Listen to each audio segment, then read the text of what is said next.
Andeha isika hijery ny taratasin'ny Jody. Eo alohan'ny apokalipsy mihitsy no misy azy io. Jody 9:7. Ry malala, raha nazoto nanoratra aminareo momba ny famonjena iombonantsika, dia hitako fa ilaina ny manoratra aminareo. Andrisika anareo hiady mafy ho an'ny finoana izay efa natolotra indray mandeha ho an'ireo olona masina rehetra. Amin'ny ankapobeny dia mieritreritra ny olona fa mandray famonjena rehefa tonga eo amin'ny fiafaran'ny fiainana eto amin'izao tontolo izao. Mieritreritra izy ireo fa ho voavonjy eo amin'ny fotoana hafatesana.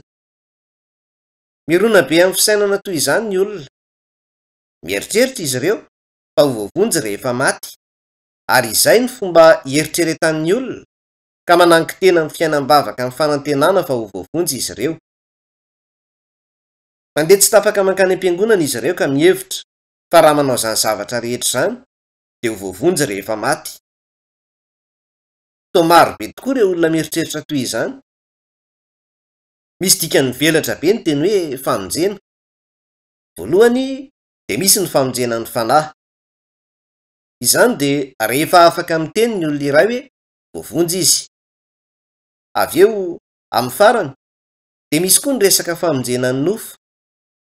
Izany dia amin'ny fotoana hanivana ny vatanara-nofo.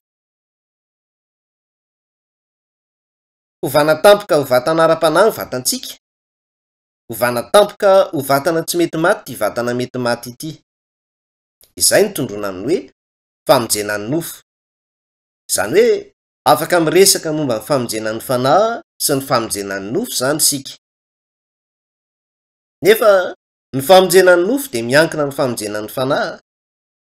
Tsy afaka miaina ny famonjena ny nofonao ianao raha tsy efa niaina ny famonjena ny fanahinao aloha. Voalaza eto hoe, ry malala, raha nazoto nanoratra aminareo momba ny famonjena iombonantsika, tsy famonjena ho raisina amin'ny ho avy akory ny resahana amin'izany, fa ilay famonjena izay efa voaray. Zavatra efa niseho izany, ny famonjena iombonantsika. Famonjena izay efa nanantsika. Iseho tamin'ny lasa izany, ka ilaintsika ny hoe efa naharay izany isika. Raha efa nandray izany isika, dia efa vita izany. Raha milaza ianao fa ho raisina amin'ny ho avy izany dia voafitaka ianao. Noho izany, resahana eto ny famonjena iombonantsika izay efa voaraintsika. Ary lazaina avy eo hoe dia hitako fa ilaina ny manoratra aminareo. Andrisika anareo hiady mafy ho an'ny finoana izay efa natolotra indray mandeha ho an'ireo olona masina rehetra. Lazaina eo fa efa natolotra indray mandeha ny finoana. Raha tsorina dia indray mandeha maka, ary indray mandeha ihany no andraisana amin'ny famonjena ny fanahinao. Indray mandeha monja ary tanteraka. Raisina indray maka ary indray mandeha monja izany famonjena izany. Tsy maintsy mahazo antoka tanteraka ny famonjena ny fanahinao ianao. Noho izany, ilay famonjena voaray indray mandeha monja ary tanteraka dia ny famonjena ny fanahy. Misy koa avy eo ny famonjena ny nofo, izay hitranga aorianao rehefa miverina ny tompo, ka hatsangana maty ny vatanara-nofontsika na ovana. Tena faran'izay mampididoza tokoa raha tsy mahazo ny Baiboly isika, na diso fandray izany.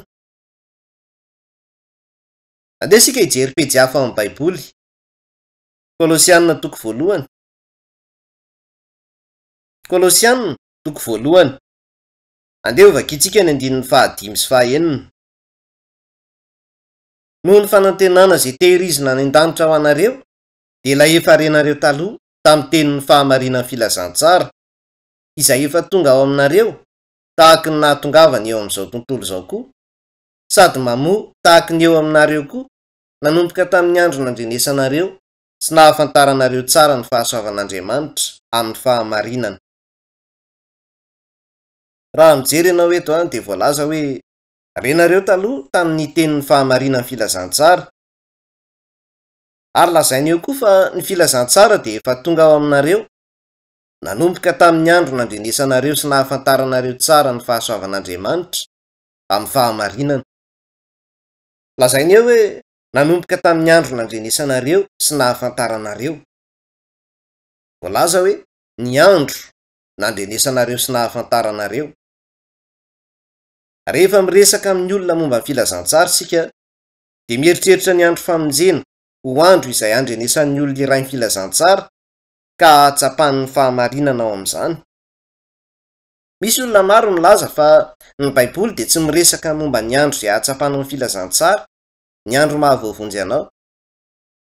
Manontany izy ireo hoe ahoana no iresahantsika momba ny andro famonjena, ary milaza izy ireo fa tsy mety hisy ny zavatra toy izany. Eto amin'ny toko sy andinina io dia voalaza hoe nanomboka tamin'ny andro nandrenesanareo sy nahafantaranareo tsara ny fahasoavan'Andriamanitra amin'ny fahamarinana.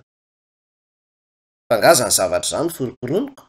Misy mazava tsara mihitsy ny andro izay lasa hahafantaran'ny olona iray ny fahamarinan'ny filazantsara. Hoa dia tamin'ny 28 Novambra 1970 no nahafantarako ny fahamarinan'ny filazantsara ka nahavoavonjy ahy. Misy boky ty amiko ty nampitondraina ny lohateny hoe This is how they were saved, na ny fomba nahavoavonjy azy ireo. Manana boky mitovy aminy koa aho ty. Amin'ny teny japoney kosa izy ty ary nampitondraina ny lohateny hoe aloha sy aorian'ny fiovana. Mitovy ny votoatin'ireo boky roa ireo. Samy nadika avy amin'ny teny anglisy daholo izy roa. Ity iray ity dia nadika ao amin'ny teny japoney, ary ity iray ity kosa nadika ao amin'ny teny koreanina. Efa ela be zay nividianako reto boky reto. Teraka indray teo amin'ny 720 taona ny Martin Luther, ilay protestanta nitondra fanavaozana, famonjena ny fanahy zany. Teraka indray izy, efa ela tokoa zay, teo amin'ny mpamakiana ny Baiboly teo amin'ny tilikambony katedraly fahiny any Wittenberg, Allemagne.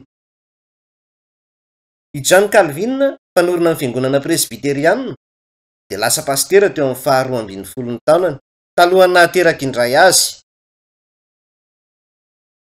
Nahira-tsaina tokoa i Calvin. Na izany aza, araka ny voalaza an'ity boky ity dia teo amin'ny 420 taonany izy vao nateraka indray.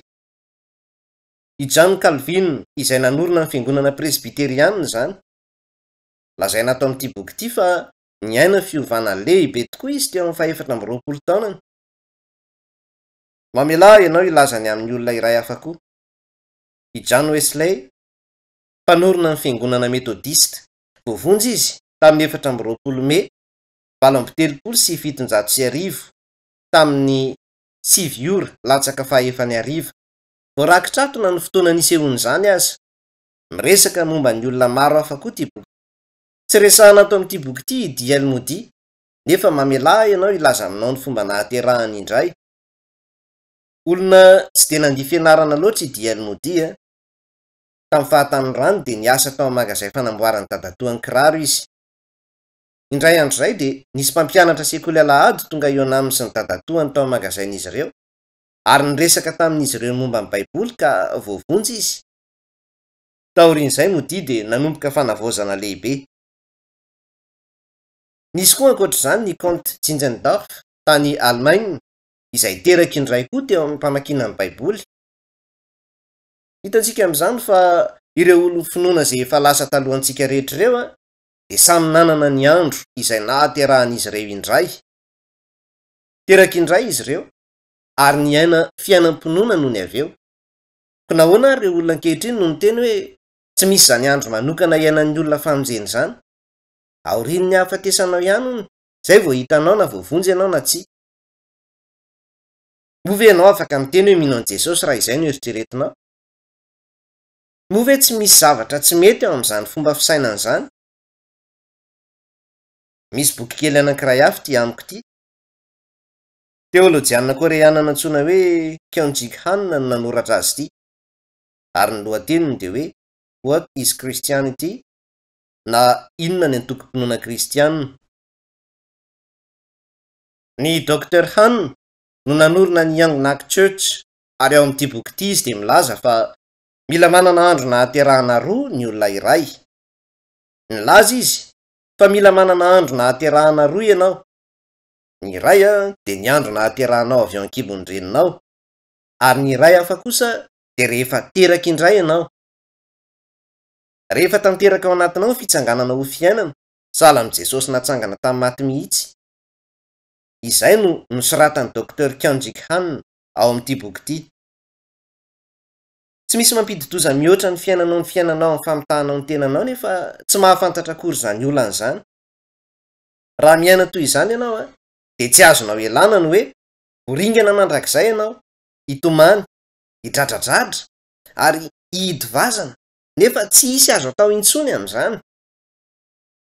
Noho izany de mila mahafantatra tanteraka ianao hoe laza amintsika ny Baiboly fa misy andro famonjena. Andeha sika hijery ny Efesianina toko voalohany. Efesianina toko voalohany, andininy 7:10. Efesianina toko voalohany, andininy 7:10. Izy koa natokisanareo rehefa renareo ny tenin'ny fahamarinana de ny filazantsara famonjenanareo. Eny, ao aminy koa ianareo rehefa nino no nasiana tombo-kasety amin'ny fanamasina araky ny fampanantenana, izay antoko ny lovantsika ho amin'ny fanavotana amin'ny fananana ny hovidiana ho fiderana ny voninahiny. Rehefa mijery ianao eto de hitanao fa voalohany de mandre ny tenin'ny fahamarinana ianao, ny filazantsara ny famonjena zany. Mandre aloha ianao ary mino avy eo. Mino ianao ary atao tombo-kase amin'ny fanamasina anam-panantenaina. De mandray ny fanamasina ianao sa tsy zany? Rehefa mahatsapa ny fahamarinana ao amin'ny Baiboly ianao vao tonga ao aminao ny fanamasina, ary izay no antoko ny lovantsika. Raha omena saiko voamarina ianao de mety tsy azo alaina foana zany satria mpitrangy indraindray toy izany. Andriamanitra kosa de efa nanome antsika saika amin'ny endrika antoka hoe ho any an-danitra sika. Amin'ny tombo-kasen'ny fanamasina nanaovana izany antoko ny famonjena izany.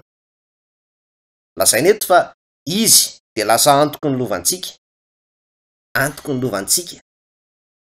Mila izany antoko izany ianao mba hankanesanao any an-danitra. Izany de ilay antoka ahafahanao mandray ny lova avy any an-danitra. Raha tsy misy izay antoka izay de tsy afaka mankany an-danitra ianao. Izany no antony nitenenan'i Jesosy hoe raha tsy ateraka indray ny olona, tsy mahazo mahita, tsy mahazo miditra ny fanjakan'Andriamanitra. Izay no nolazainy. Resaka tena faran'izay manana ny lanjany tokoa zay Andeha sika hijery ny Luka toko 7:10. Luka toko 7:10 ao amin'ny testamenta vaovao zany. Luka toko 7:10 andininy 2:20. Ary nandeha nitety tanàna sy vohitra izy, nampianatra, sady nandrosankany Jerosalema. De hoy ny anankiray taminy, Tompo, vitsy ve ny vonjena? Ary hoy izy tamin'ny olona, misese hiditra amin'ny varavarana tery ianareo, fa maro hoy aho aminareo no hitady hiditra, fa tsy ho afaka. Teto Jesosy de nitory teny rehefa nandalo any Samaria tamin'ny lalany niakatra ho any Jerosalema avy any Galilia any avaratra. Tsy nisy fiara tamin'izany fotoana izany ka nandeha an-tongotra zao izy avy amin'ny tanàna iray nankamy tanàna iray hafa nitory ny filazantsara. De nijanona tamin'ny trano samihafa zao izy teny an-dalany teny. Toy izany ny fomba nandehanany tany Jerosalema nitory ny filazantsara teny an-dalany teny. Nahatsikaritra nefa ny anankiray tamin'ireo olona izay nanaraka an' Jesosy hoe tsy maro ireo olona voavonjina nitory azy Jesosy. Vitsy ve ny vonjena? Jereo izay voalaza eo. Rehefa nitory Jesosy de nisy olona vitsivitsy nahita famonjena. Izay no antony nanontaniana io olona io hoe vitsy ve ny olona vonjena? Raha tsy nisy ny vonjena tamin'izany fotoana izany de tsy ho nametraka io fanontaniana io izy, sa tsy izany? Noho izany hitantsika fa na tsy maro azy ireo olona nivonjena tamin'izany fotoana izany de nisy vitsivitsy ihany farafahakeliny. Rehefa nitory Jesosy de nisy olona vitsivitsy voavonjy tamin'izany fotoana izany fa tsy maro akory, ka nanontany io olona iray io hoe moa vitsy ve ny vonjena?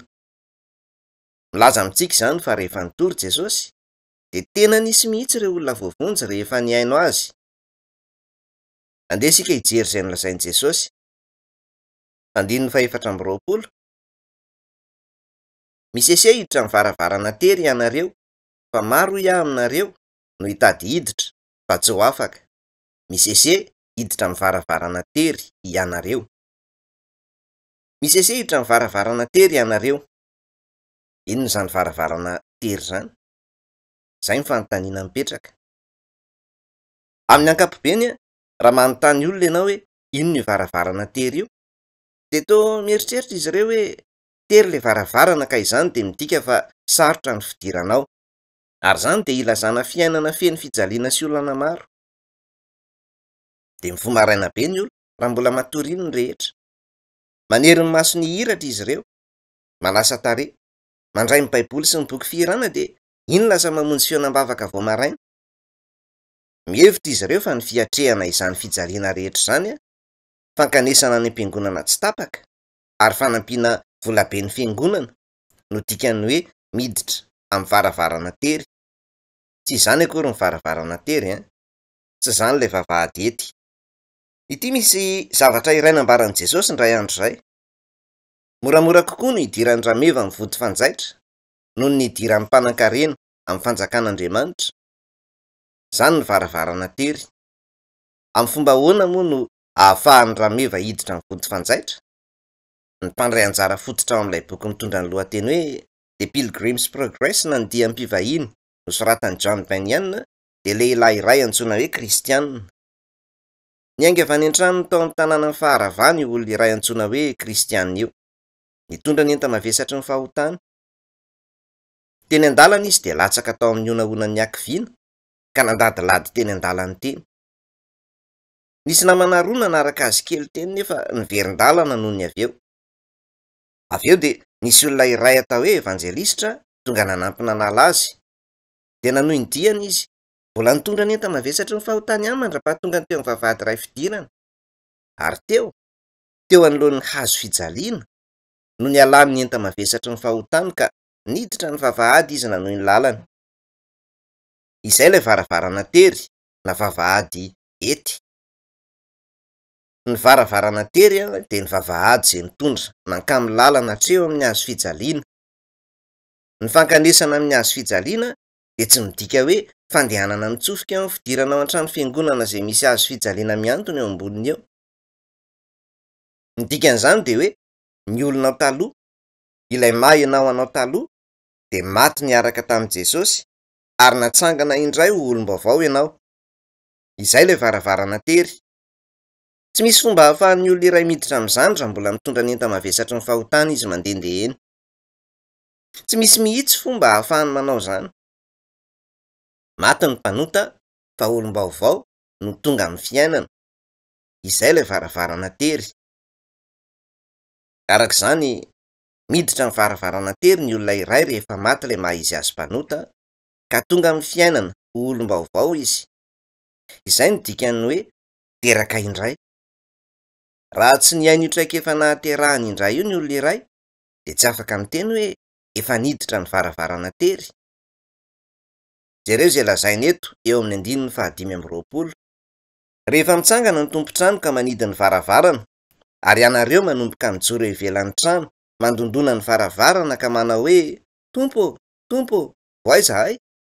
De hamaly izy ka hanao aminareo hoe tsy fantatro na avy taiza na avy taiza ianareo. Ary amin'izay ianareo de hanomboka hiteny hoe nihinana sy nisotro teo anatrehanao zahay ary nampianatra teny an-dalambenay ianao.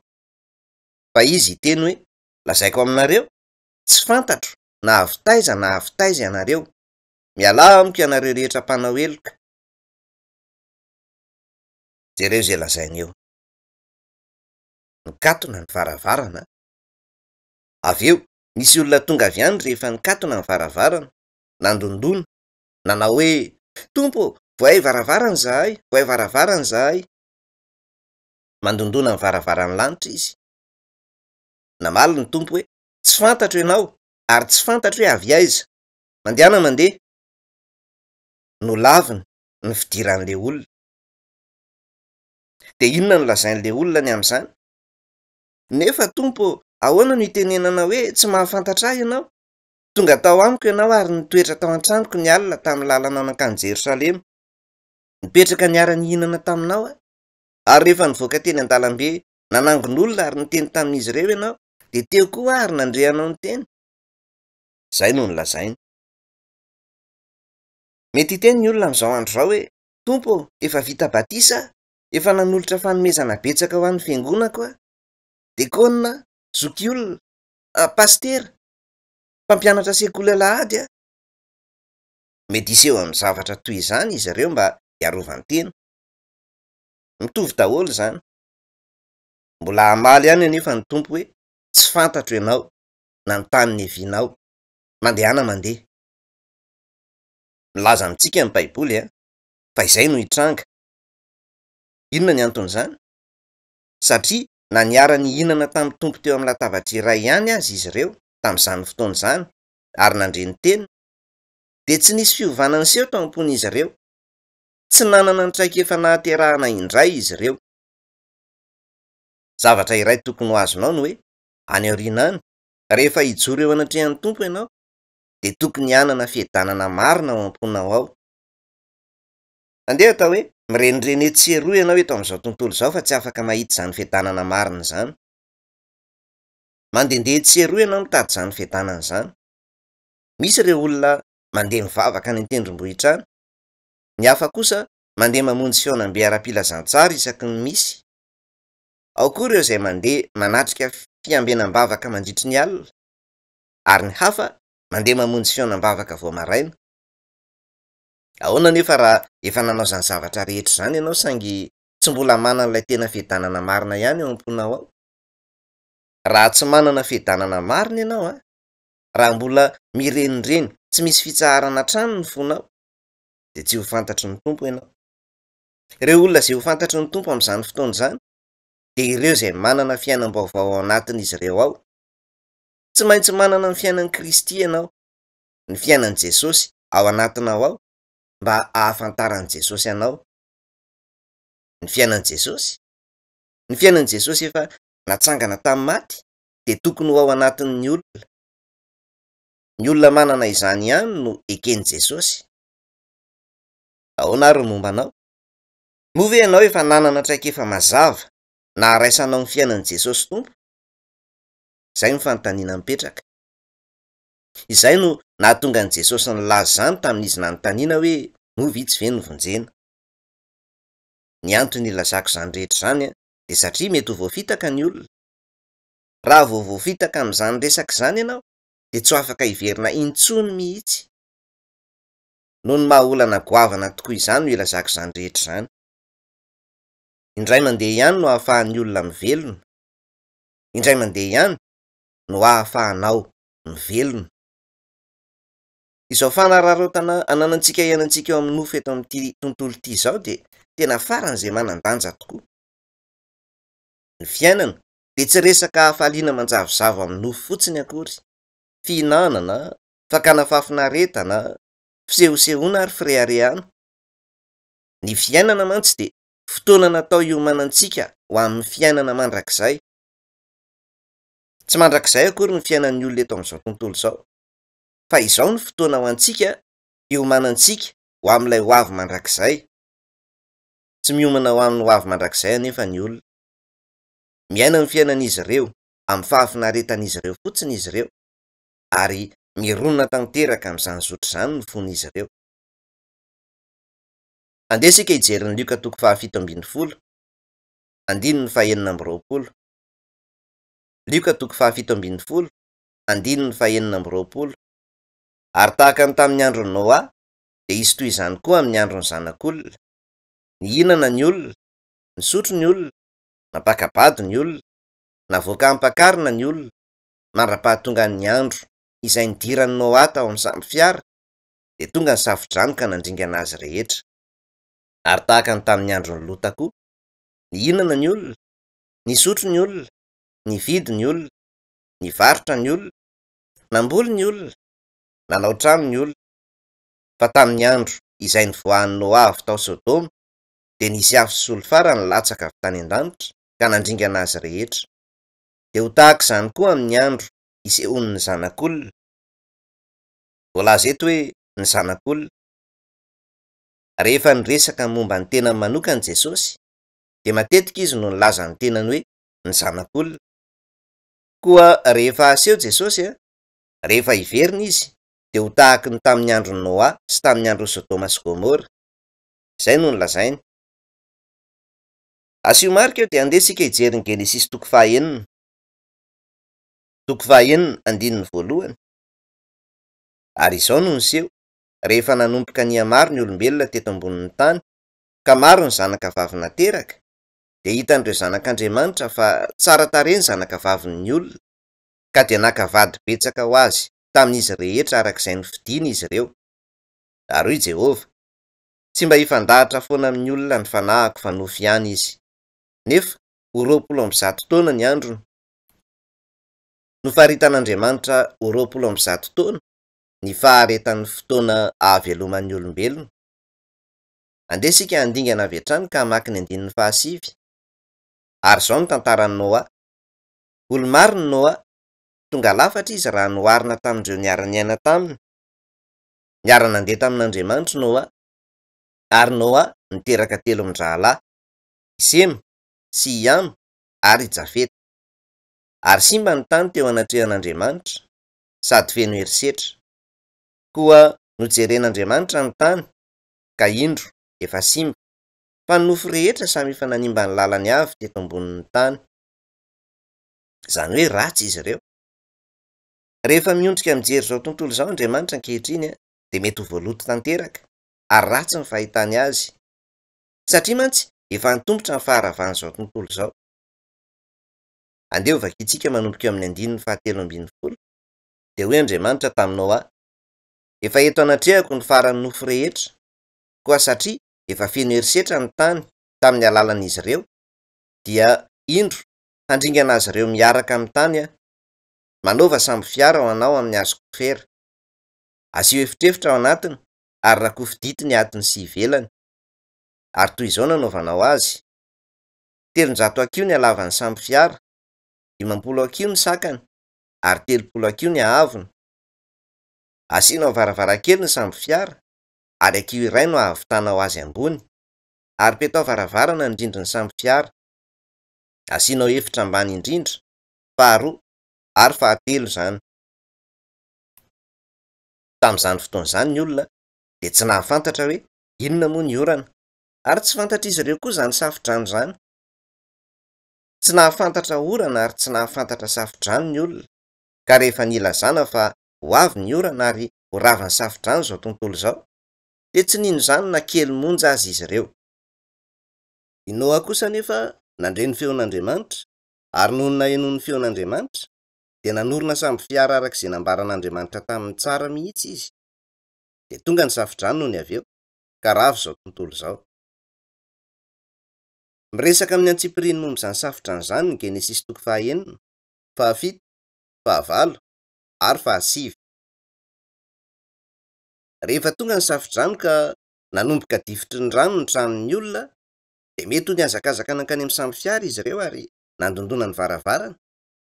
Nefa Andriamanitra no nanakatona ny varavarana, ka tsy nety nivola izy. Fa inona daholo ary izany? Nilaza Jesosy fa rehefa iverina eto amin'izao tontolo izao izy, de ho tahaka ny tamin'ny andron'ny Noa izany. Izay no nolazainy.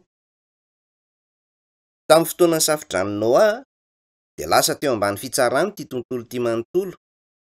Izany de aloko ny fitsarana izay ho avy eto amin'ity tontolo ity manontolo rehefa ho tonga indray Jesosy. Mazava loatra fa izany no anjora izay tsy mino ny Baiboly, saingy na amin'ireo izay mamaky ny Baiboly sy mankany am-piangonana ary mitondra Baiboly eny an-tanana aza, de misy olona izay tsy tena mino marina hoe ho toy izany ny fiverenan'i Jesosy. Misy mihitsy aza ireo olona izay miady hevitra hoe fitiavan'Andriamanitra ko nahoana izy no hitsara izao tontolo izao. Milaza ireny olona ireny fa mety tsy ahavita izany Andriamanitra.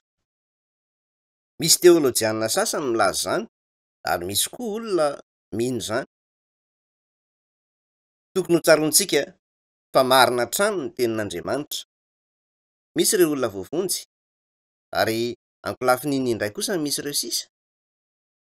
Ny olona tsirairay avy eto amin'izao tontolo izao de na an'Andriamanitra na ny devoly na ny iray na ny iray. Tsy misy marimaritra iraisana amin'izany. Andro vitsy lasa izay dia namaky ny jaona toko 7:15 sika. Voalaza hoe izay manota dia avy amin'ny devoly. Ankoatr'ireo izay voavonjy ary tonga zanak'Andriamanitra, ny olon-kafa rehetra izany dia an'ny devoly ka tsy ho afa mandositra ny fitsarana noho izany. Raha misy olona milaza aminao fa tsy hisy izany fitsarana izany dia mamitaka anao ireny. Andeha isika hiverina amin'ny Luka toko 7:20. Andininy 4:20. Ary tahaka ny tamin'ny andron'ny Noa dia hisy toy izany koa amin'ny andron'ny zanak'olona. Nihinana ny olona, nisotro ny olona, napakabady ny olona, navoakampakarina ny olona, mandra-pahatonga ny andro izay nidiran'i Noa tao amin'ny sambo fiara, dia tonga ny safodrano ka nandringana azy rehetra. Ary tahaka ny tamin'ny andron'ny Lota koa, nihinana ny olona, nisotro ny olona, nividy ny olona, nivarotra ny olona, namboly ny olona, nanao trano ny olona.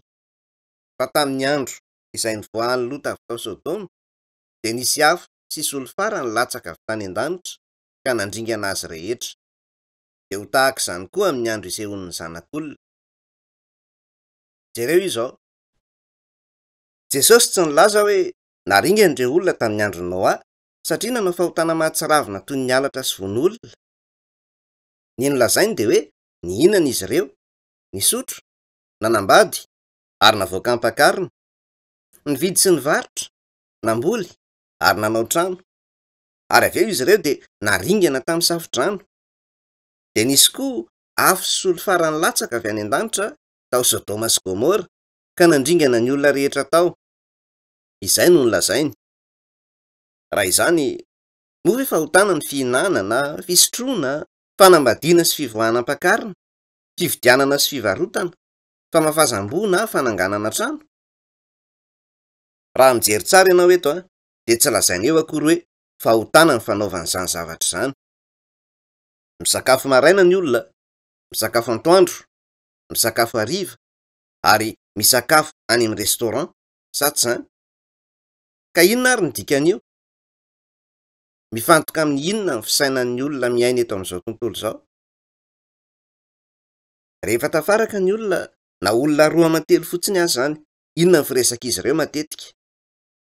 Tany amin'ny restaurant-taria androany, tena tsara be ny sakafo ao. Miresaka sakafo ny olona. Dia miresaka momba ny akanjo koa ny olona ankoatr'izany. Ny supermarché na botika nandehanan'izy ireo sy ny hatsaran'ny akanjo ao no resahan'ny olona. Dia resahan'ny olona koa ny hoe iza ny nanambady an'iza. Zavatra toy izany no resahan'ny olona. Rehefa tafaraka ny olona dia miresaka hoe aiza no azo aleha elana voly. Na koa ny olona miresaka momba ny business sy ny fahafahan'izy ireo mahazo vola be. Rehefa tafaraka ny olona dia izany ihany ny zavatra mba resahan'izy ireo. Inona ny dikan'izany? Rehefa amin'izany zavatra izany ny sain'izy ireo. Fihinanana, fisotroana, fanambadiana, fividianana sy fivarotana, fambolena sy fanorenana trano. Miresaka be momba ny trano ny olona amin'izao fotoana izao. Mampifantoka ny saina maneritreeriny amin'ny fahazoana trano mety ho azy ireo ny olona, ary izay ihany no haneritreretin'izy ireo. Tsy mety ve izany? Fahotana ve izany? Tsy midika izany hoe fahotana ireny zavatra manokana ireny. Ireny zavatra ireny no tena izy amin'ny fiainana iainantsika. Resaka mitranga amin'ny zava-misy eo amin'ny fiainantsika eo amin'ny nofo eto amin'izao tontolo izao ireny. Ka inona ary ny dikan'izany? Rehevo tanteraka amin'ny zava-misy iainantsika ankehitriny, ny toe-draharaha iainantsika ankehitriny, ny fontsika. Tsy mahaliana ny olona mihitsy ny hoe horingana ve ny fanahy ao anatin'izy ireo? Hoe ho any amin'ny elo ve izy ireo? Fa ny fiainan'izy ireo ankehitriny ihany no maharevo azy ireo. Ny zava-misy iainan'ny vatana ara-nofon'izy ireo. Ohatrinona ny vidin-javatra, inona ny sakafo tokony hohanina. Zavatra toy izany no maharevo tanteraka ny fon'ny olona, ka afon'izy ireo ilay fanararaotana, ary tsy mahita ny famonjena ny fanahin'izy ireo izy ireo. Mandiniha ianao tena amin'ny alalan'ireo tenindreo ary. Nanahoana ny fomba niainanao ny fiainanao hatramin'izao? Angamba ianao nankany am-piangonana isan-kerinandro, nisakelika amin'ny baibolinao sy ny boky firahanao, nefa fombafomba fotsiny ihany zany fa angamo ny fonao tsy revo tanteraka tamin'ny toedrarahn-kehitriny ka izany ihany ny azaka zahanao. Mila hovana ny fanahy ao anatinao mba ahatonga anao olom-baovao. Amin'ny alalan'ny fiainan'i Jesosy natsangana tamin'ny maty no tsy maintsy ahatanterahana. Ianao nefa mieritreritra fotsiny hoe raha milamina ihany ianao, mivavaka be ary mankany am-piangonana tsy tapaka dia mety ho any an-danitra angamba. Manjavozavo toy izany ny eritreritra momba ny fiainana. Vokatra izany anefa dia afoinao ny fanararotanao anao. Noravany Sodoma sy Gomora. Ratsy ary tena faran'izay nanaram-po tamin'ny filan'ny nofo ny mponina tao Sodoma sy Gomora. Zana-drahalany Abraham ilay lehilahy nantsoina hoe Lota. Nandeha nonina tany izy. Nisy anjely tonga tao aminy ary rehefa noravana tamin'ny afo sy solofary Sodoma sy Gomora dia nitantanan'ireo anjely Lota sy ny ankohonany ary notarihin'izy ireo hivoaka ny tanàna ka zary izy ireo raha tafavoaka velona tamin'izany. Ny vatana nofon'izy ireo ihany anefa ny voavontsy tamin'izany. Inona ny dikan'izany? Izao no ambaran'ny nandravanan'ny Sodoma sy Gomora amintsika. Ity vanim-potoana maharitra fito taona ity no fotoanan'ny fahorian-dehibe rehefa irehitra izao tontolo izao. Mazava fa nakary ny Lota sy ireo zanany roavavy, fa ny vadin'ny Lota kosa dia lasa vongatsira sady izany moa. Niresaka momba ny fandavarariana sy fiakarana tamin'ny farany, ary mbola hiresaka misimisy kokoa momba izany. Nentina nivoaka ny tanàny Lota sy ny ankohonany talohan'ny nandravanan'ny Sodoma sy Gomora mihitsy. Aloko ny fandavarariana sy fiakarana iny. Tena ho tsaraina mihitsy izao tontolo izao amin'ny fotoana iray amin'ny ho avy. Misy anefa ireo olona izay voavonjy ny fanahiny, saingy sahala amin'ny vadin'ny Lota ihany. Raha tsy miaina araka ny tokony ho izy ny olona iray aorian'ny ahazon'ny famonjena, dia lasa vongatsira. Fitsarana ny nofo izany. Dia jereo avy eo izay lazaina manaraka eo. 4:4. Lazaiko aminareo fa amin'izany alina izany isy roa lahy miray fandriana, ny anankiray ho raisina ary ny anankiray avela. Isy roa vavy miara-mitoto vary, ny anankiray ho raisina ary ny anankiray avela. 5:3 izao. Isy roa lahy ny an-tsaha, ny anankiray ho raisina ary ny anankiray avela. Nahoana ny misy ohatra telo samihafa omeny eto? Tiany tany. Rehefa aty ambony aty ny masoandro dia mitaratra ny hazavan'ny mivantana amin'ity faritry ny tany ity, ka antoandro ny andro aty. Misy olona roa lahy eny an-tsaha eto miasa izy ireo, fa aty amin'ny lafiny ilany aty kosa misy roa lahy eo am-pandriana. Ary koa misy vehivavy anankiroa mitoto vary. Tamin'ny fotoana nanoratana amin'ny Baiboly dia fomba ny olona tany amin'iny faritra iny ny mitoto varim-bazaha anaovana mofo. Zavatra iray daholo izany notondrona amin'izany rehetra izany. Manana ohatra telo isika eto. Tampoka no hitrangana izany maneran'izao tontolo izao. Ho raisina ny anankiray amin'ireo olona roa ireo. Ho raisina ny anankiray ka hanjavona tsy ho eto an-tany. Raha lazaina hoe ho raisina izy ireo, dia ny fandavarariana sy fiakarana no ambara amin'izany. Ny anankiray ho raisina ary ny anankiray avela. Ireo rehetra izay ho tavela dia hiditra amin'ny fahorian-dehibe izay hanjoa izao tontolo izao.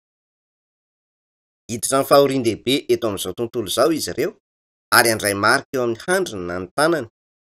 Ho tsaraina izy ireo ary hiafarany amin'ny helo.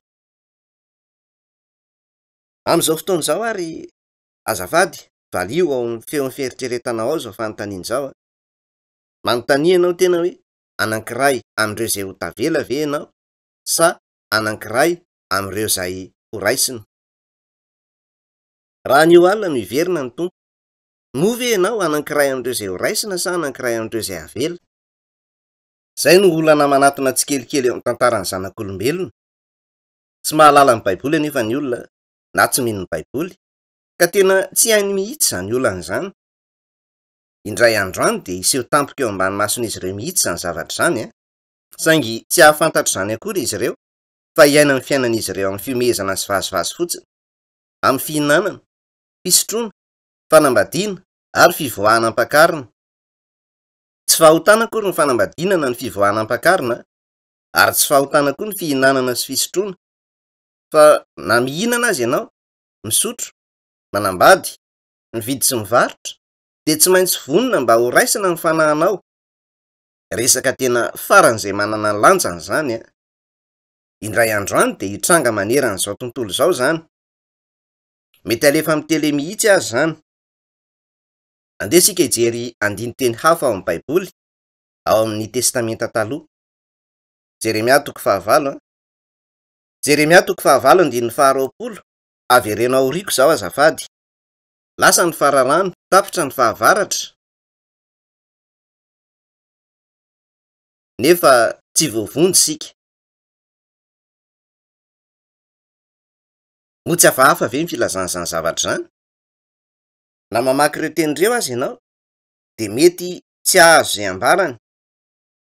Inona mety ho fifandraisany eo amin'ny fijinjanana fararano, ny fahavaratra, ary ny famonjena ka ahafahana miteny hoe lasa ny fararano, tapitra ny fahavaratra? Tamin'ireo vanim-potoana ny baiboly a, dia nahazatra ny fijinjana Orza na varim-bazaha, ka ny fararano na fijinjana resahana eto dia natao tamin'ny fahavaratra, satria amin'ny fahavaratra no jinjaina ny Orza. Ko rehefa lazaina eo hoe lasa ny fararano, izany dia midika fa tapitra ny fahavaratra. Misy anefa ireo olona izay miteny hoe nefa tsy voavonjy sika. Indray andro any ireo olona izay tavela dia hiteny hoe lasa ny fararano ary tapitra ny fahavaratra, nefa sika tsy e. Isentolalina izy ireo vokatry ny hakiviana. Hikapitratra izy ireo ary hitomany sy hidradradratra. Lasa ny fararano, tapitra ny fahavaratra, nefa tsy voavonjy sika. Ahatsiaro faran'izay mangidy izy ireo noho ny anjaran'izy ireo. Ahatsapy izy ireo hoe toy ny mianjera eo amin'izy ireo ny lanitra, ary ho toy ny tsinotsinona fa aizina fotsiny ihany ny ho avy. Ho eo amin'ny toerana hiatrehan'izany olana faran'izay goavan'izany izy ireo. Andesika hijery Matthieu 7, ao amin'ny testamenta vaovao zany. Matthieu 7. Matthieu 7, ho vakiako manomboka eo amin'ny 5. Ary Jerosalema, i Jodia rehetra sy ireo faritra rehetra amoron'ny Jordana dia nivoaka nankany aminy, ka natao mibatisa tao amin'ny ony Jordana ireny, rehefa niaiky ny fahotany. Fa noho ny nahita maro tamin'ireo fariseo sy sadoseo nanatona mibatisana izy, dia hoy izy tamin'izy ireo: ry taranaky ny mena rano, iza no nanoro hevitra anareo handositra ny fahatezerana ho avy?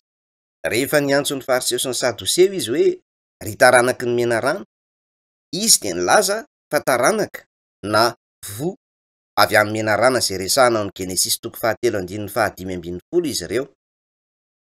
Nilaza Andriamanitra fa hanoritory ny vodi-tongotry ny taranaky ny vehivavy sy ny taranaky ny menarana. Ireo ny taranaky ny menarana izay hamono an' Jesosy. Ny taranaky ny menarana, izany hoe taranaky ny devoly. Rehefa nahita azy ireo Jaona mpanao batisa dia niteny mafy azy ireo. 9. Koa mamo aza vo mendrika fibebahany ianareo, ary aza mieritreritra hanao anakampo hoe manana ny Abrahama ho rainay zahay. Fa lazaiko aminareo fa Andriamanitra mahay manangana zanaka ho an'i Abrahama avy amin'ireto vato ireto. Ary na ankehitriny aza dia efa apetraka eo amin'ny fototry ny hazo ny famaky. Noho izany, ny hazo rehetra izay tsy mamovo tsara dia kapaina ary atsipy any anaty afo. Inona ny dikan'izany?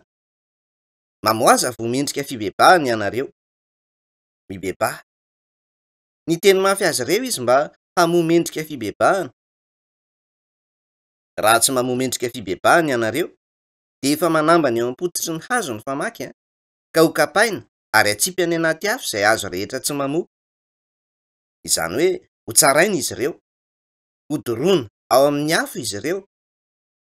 Izany hoe hiara-ny fitsarana amin'ny afo izy ireo. 1:20. Izaho dia tena manao batisanareo amin'ny rano ho amin'ny fibebahana, nefa ilay avy ao aoriako dia mahery noho izaho, ka tsy mendrika hitondra ny kapany akory aza. Izy hanao batisanareo amin'ny fanahy masina sy ny afo. Teto Jaona mpanao batisa dia nanao batisa tamin'ny rano, nefa nilaza izy fa i Jesosy hanao batisa amin'ny fanahy masina sy ny afo. Aoka isika eto hamahan'ny olana momba izay mety ho tsy fahazoana amin'ny baiboly mandritra ny fanazavana ataontsika.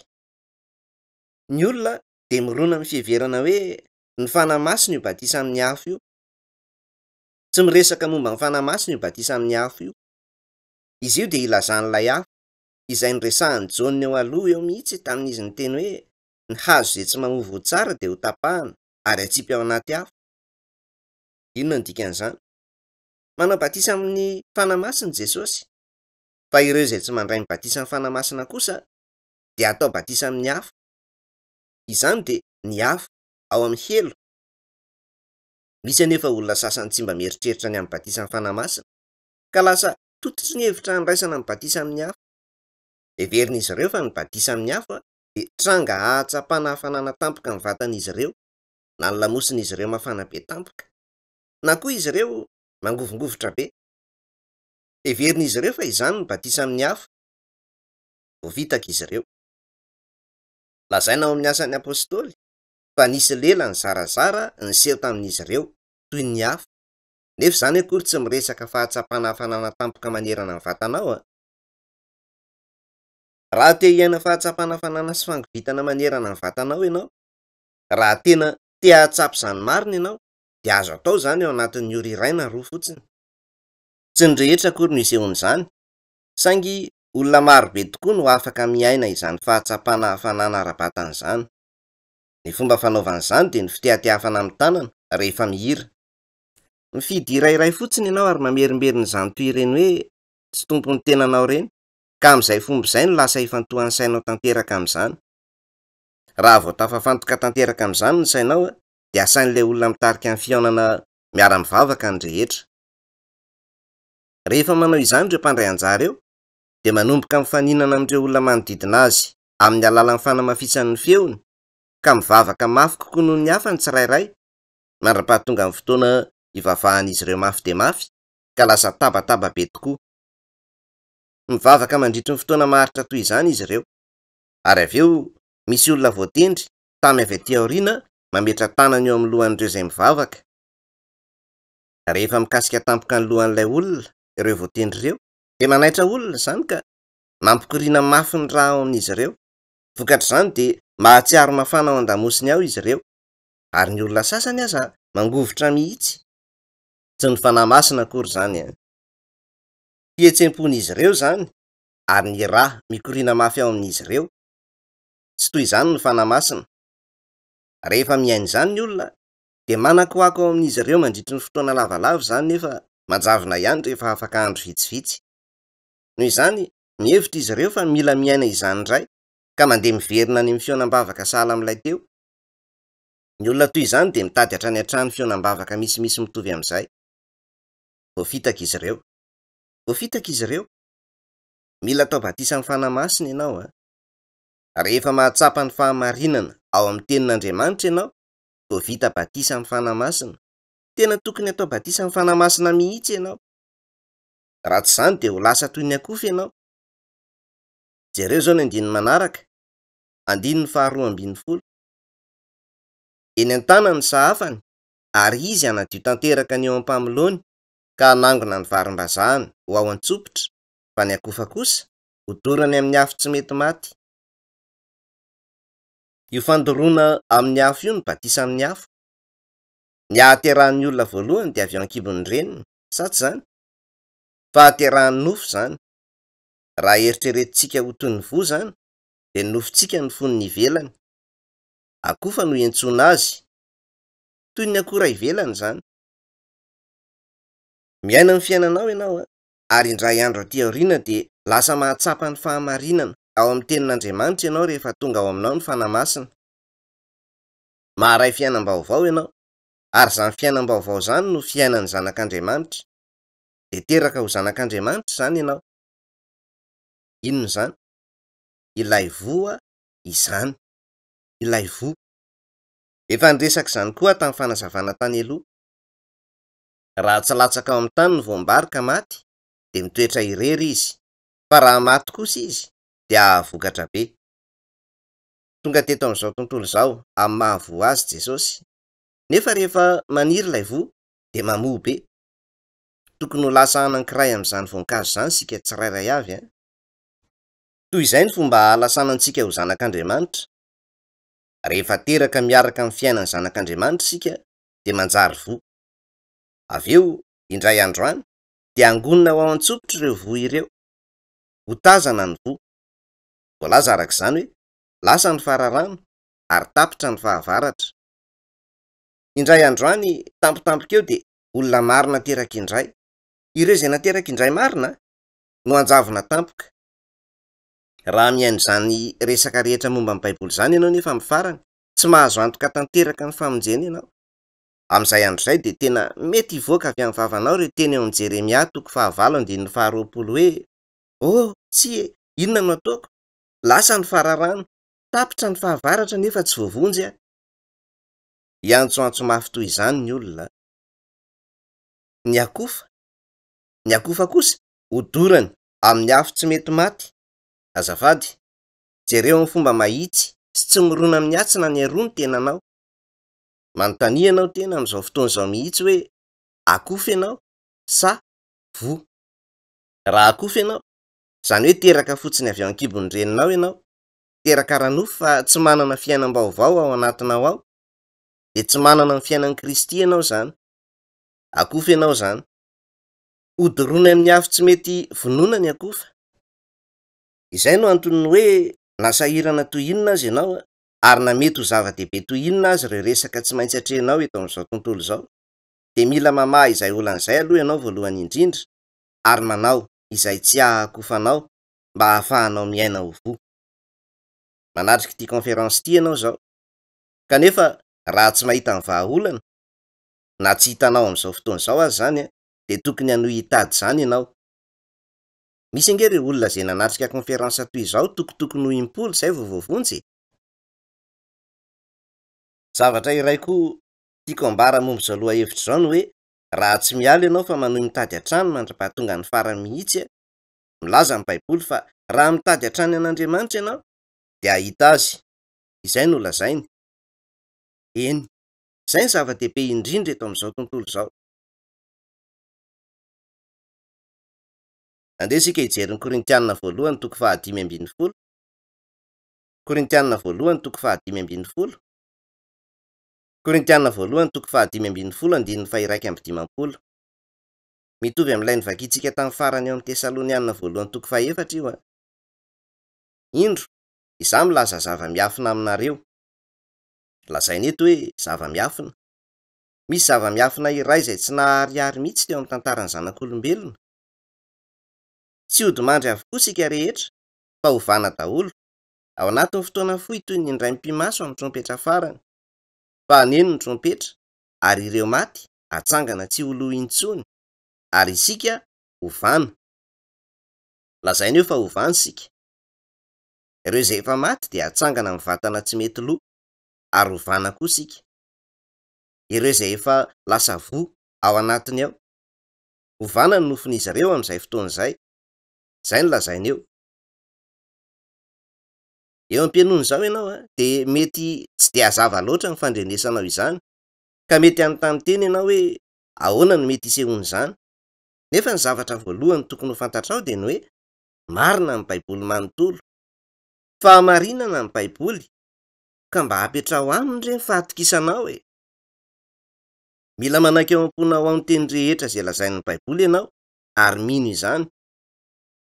Raha manao izany ianao dia ho lasa azonao tsikelikely eo am-ponao ao izay lazainy.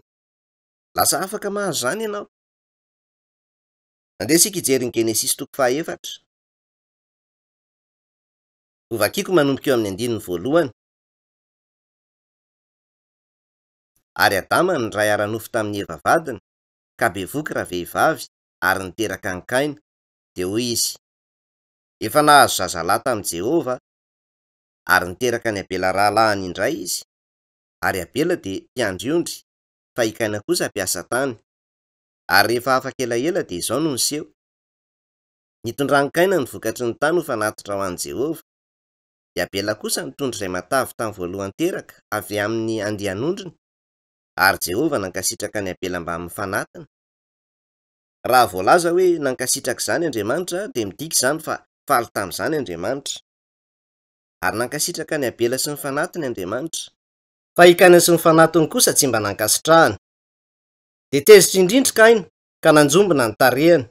De hoy Jehova tamin'ny Kaina: nahoana ianao nitezitra? Ary nahoana ny manjombona ny tarehinao? Raha manao ny tsara ianao, moa tsy ankasitrahana ve? Fa raha tsy manao ny tsara ianao, de mamitsaka eo ambaravarana ny fahotana, ary aminao ny faniriany, kanefa ianao ny tokony hanapaka azy. Andeha aloha sika hijery ny Genesis 7:5-10, de iresaka izany avy eo. Genesis 7:5-10. De ampifandrafesiko ianao sy ny vehivavy, ary ny taranaka ao sy ny taranany. Izy hanoritory ny lohanao, ary ianao kosa hanoritory ny voditongony. Vokatry ny fakampanana taon'ny devoly de nafony izy ireo ny sahedena. Raha vao nanota izy ireo, de nafony izy ireo ny sahedena, de vao mainka tezitra tao am-pony tao evavadin'ny Adamo. De niseho ny fifandrafiana teo aminy sy ny menarana, izany hoe i Satana. Nanjary tezitra be izy nefa nilaza Andriamanitra fa rehefa teraka ny taranaky ny vehivavy, de hamaly izany fahavalo izany. Nilaza izy fa hanoritory ny loha menarana io taranaka io. Ko rehefa teraka ny taranaky ny vehivavy, de nanoritory ny loha menarana ka maty ny menarana. Ary ny taranaky ny menarana kosa hanoritory ny voditongotry ny taranaky ny vehivavy. Ny fahafatesan'i Jesosy teo amin'ny hazo fijaliana ny resahana amin'izany. Satria Andriamanitra nanangana azy tamin'ny maty, de ny voditongony ihany izany no nitorotoroina. Tamin'izany fotoana izany anefa, ireo hevitry ny devoly de efa tafiditra tao am-pony Eva. Rehefa nandre teny nilaza taminy Eva, hoe raha mihinana amin'ny voan'ny hazo fahalalana ny tsara sy ny ratsy izy, de hahiratra amin'ny masony ka ho tahaka an'Andriamanitra izy, de nihinanany ihany ny voankazo, satria ny tenin'ny devoly efa tafiditra tao am-pony. Tsy nanana hery na ahafahana nahazo ny tenin'Andriamanitra izy izany. Tsy nanana hery na ahafahana namantatra sy nahazo araka ny tokony ho izy ny tenin'Andriamanitra, ka ahatsapana marina tsara izay nolazaina izy. Rehefa nilaza Andriamanitra fa ho teraka ny taranaky ny vehivavy, de nanondro fotoana taty aoriana lavitra izy, fotoana izay ahaterahan'i Jesosy sy andringanan'ny devoly fahavalo. Ahoana nefa ny fomba nandraisan'i Eva izany teny izany? Mieritreritra izy fa raha nitera-dà, de izay zanany lahy izay no taranaka hamaly ilay fahavalony. Izay no fahazony azy, de tsy nanana hery na ahafahana nahazo ny tenin'ny Baiboly araky ny tokony ho izy. Koa rehefa miaino izay resaka rehetra momba ny Baiboly izao ianao ankehitriny, de misy ireo toko sy andininy izay hitanao fa mora azo, fa ny toko sy andininy hafa kosa de tena sarotra ao anao ka mety ho hitanao hoe hanana fihetsika manohitra izay renao ianao.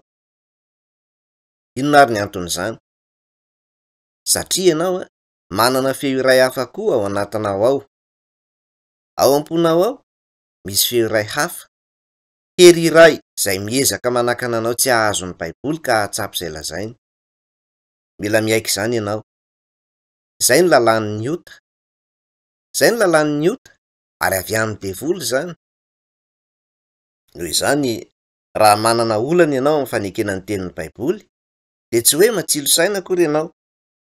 Zavatra tena faran'izay mampidi-doza tokoa izany. Jereo izay lazaina amin'ny Genesis 4:1. Ary Adama ny ray ara-nofo tamin'ny Eva vadiny, ka bevoky raha vehivavy, ary niteraka ny Kaina, de hoy izy: efa nahazo zazalahy tamin'i Jehova. Jereo izay lazaina eo. Jereo izay lazaina eo zao. Zay le izy. Efa nitera-dà avy amin'Andriamanitra aho zao. Ity ny voamaly ny fahavalo. De nomeny anarana hoe Kaina le zanany. Voafita kanefa izy. Tsy azo ny araky ny tokony ho izy ny tenin'Andriamanitra. Tsy tsapany izay nolazain'Andriamanitra. Tsy io zanany lahy io ny taranaka izay nolazain'Andriamanitra. Taranaky ny devoly io zanany lahy io. Nitera-dà izy izany, nefa na fotoana ela taty aoriana aza ny lasa, de tsy nahavaly ny fahavalony io zanany lahy io. De nitera-dà hafa indray izy noho ny avy eo. 2. Ary niteraka ny Abela rahalahiny indray izy. Ary Abela de mpiandry-ondry, fa i Kaina kosa mpiasa tany. Ny anarana hoe Kaina de midika hoe zava-pona. Niteraka ny Kaina izy, nefa zava-pona izany. niteraka ankainy izy saingy tsy io akory ilay zanakalazy anantenainy. Izany no nanomezany ny anarana hoe Abela ho an'ny zanany lafaharoa. Samy hafa ny asan'izy roa lahy ireo. Mpamboly Kaina ary niasa mafy, nanorika ny tavany ny hatsembohany, fa i Abela kosa mpiandry ondry. Tamin'izany andro izany ny mpiandry ondry dia nandeha fotsiny tany an-tsaha niaraka tamin'ny ondry ary nanao izay raofan'izy ireo ahatra tsara fotsiny. Dia nioty tamin'ireo vokany Kaina noho ny avy eo ary nanolotra izany ho fanatitra ho an'Andriamanitra. Tamin'izany fotoana izany dia ny fanaovana fanatitra toy izany no fomba nanaovan'ny olona fanompoana. Nitondrany Kaina ny vokany ary natolona an'Andriamanitra, fa i Abela kosa namono zanak'ondry ary nanolotra izany ho an'Andriamanitra. Tsy neken'Andriamanitra nefa mifanatitra Kaina. Nahoana Andriamanitra ny tsy nanaiky mifanatitra Kaina? Tamin'ireo fanatitra roa ireo, ny fanatitra Kaina dia nitaky finiavana kokoa ary vokatry ny hatsembohana sy ezaka be kokoa. Andeha isika hijery ny toko 7 ka hamaky ny 9 manomboka eo amin'ny 17 ary. Ary hoy koa izy tamin'ny Adama: satria efa niaino ny feon'ny vadinao ianao, ka nihinananao ny hazo izay nandidiko anao hoe aza ihinananao izany, voaozona ny tany noho ny aminao. Fahoriana no ihinananao avy aminy amin'ny andro rehetra iainanao, ary aniritsiro sy ahidratso anao izy, ary hohaninao ny ahitra any an-tsaha. Ny hatsembohan'ny tavanao no ihinananao sakafo mandra-piverina ho amin'ny tany, fa avy amin'izany no nakananao, fa vovoka ianao ary hiverina ho amin'ny vovoka indray ianao. Naompa ny Kaina tamin'ny asa ny zavatra rehetra, ary tamin'ny asa mafy sy hatsembohana no namokara ny vokatry ny tany natao fanatitra. Rehefa nitondra izany fanatitra izany tany amin'Andriamanitra nefa izy dia nolavin'Andriamanitra izany. Tsy neken'Andriamanitra ny fanatitra Kaina. Mety eritreritra ianao hoe mangatsiaka fo be mihitsy Andriamanitra. Izany akory tsy milaza hoe tsy mety ny asa fambolena? Fa inona ary ny anton'izany? Fantatrao ve hoe nahoana Andriamanitra ny tsy nanaiky ny fanatitra nataon'i Kaina? Jereo izay lazainy eo. Voalaza fa voaozona ny tany. 17 Ary hoy koa izy tamin'ny Adama: satria efa niaino ny feon'ny vadinao ianao, ka nihinananao ny hazo izay nandidiko anao hoe aza ihinananao izany, voaozona ny tany noho ny aminao. Inona ny voankazo avy amin'ny tany izay voaozona? Voankazo avy amin'ny ozona no natolotra Kaina. Ary satria voankazo avy amin'ny ozona no natolony, dia toy ny hoe nanozona an'Andriamanitra izy. Mamelà ianao hanazava ny dikan'izany. Manana vatana ara-nofo ny olombelona sa tsy izany? Avy amin'ny vovotany koa ity vatana ara-nofo ity. Natao avy amin'ny vovotany ny vatana ara-nofon'ny olombelona, ka ny hatsembohan'ny rehetra, ny asa mafy ataony, ny hafanam-pony sy ireo ezaka ataony dia vokatra avy amin'ny ozona. Tsy misy ifandraisana amin'Andriamanitra izany, tsy misy na kely akory aza. Eto, andeha atao hoe hazo iray ity. Namoa ity hazo ity, andeha atao hoe paoma izy io. Raha namoa paoma io hazo io, dia hazo paoma io izany. Mamelà ianao izao anontany anao. Tamin'ny voalohany dia hazo fotsiny io, tsy voafaritra mazava tsara. Fa amin'izao kosa, moa ve izy io hazo paoma satria hoe namoa paoma? Sa kosa izy io namoa paoma satria hazo paoma? Mety ho toy ny zavatra mitovy ihany izany, kanefa raha ny marina dia misy fahasamihafana kely. Noho ny mahazo paoma azy hatrany am-piandohany no hamoazan'ny paoma ankehitriny. Tsy hoe akory noho ny namoazan'ny paoma ny mahazo paoma azy. Mamoa paoma izy satria hazo paoma. Zao ary, andeha atao hoe hazonota ity. Hazonota ity hazo ity. Raha izany, inona no voaniny? Ota no voaniny. Mpanota ny olona efa hatry ny andro nahaterahany, maneho ny mpanota ity hazonota ity. Ny hany azon'ny mpanota iray vokarina dia ny voa, antsoina hoe ota. Tsy afaka mamoa voan'ny fahamarinana ny mpanota. Tsy afaka mamoa voan'ny fahamarinana izy. Eo imason'ny olombelona dia mety ho voan'ny fahamarinana ny fisehoan'ireny, saingy eo imason'Andriamanitra kosa dia tsy inona akory fa ota ihany ireny rehetra ireny. Taloha ela be nisy lehilahy iray antsoina hoe Calvin nanoratra amin'ny bokiny Institutes of a Christian Religion na ireo fototry ny antoko-pivavahana kristianina hoe simba tanteraka ny olombelona.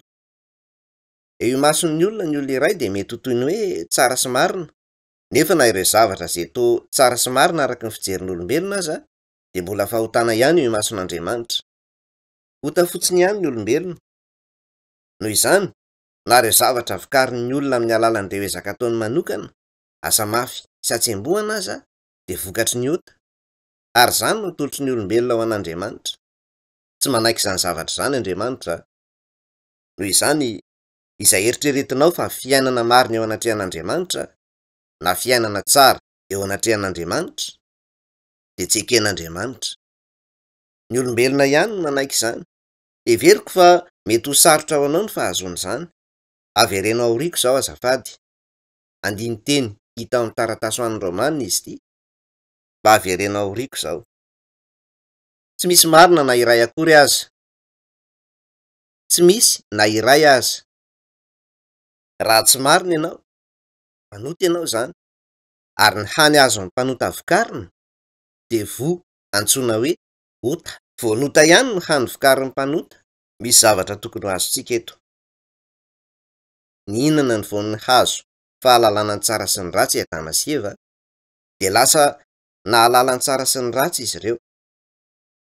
Lasa nahalala ny tsara sy ny ratsy izy ireo, saingy ny tsara izay lasa fantatr'izy ireo dia ny tsara avy amin'ny Satana. Ny tsaran'olombelona fa tsy ny tsaran'Andriamanitra. Misy tsara roa karazana.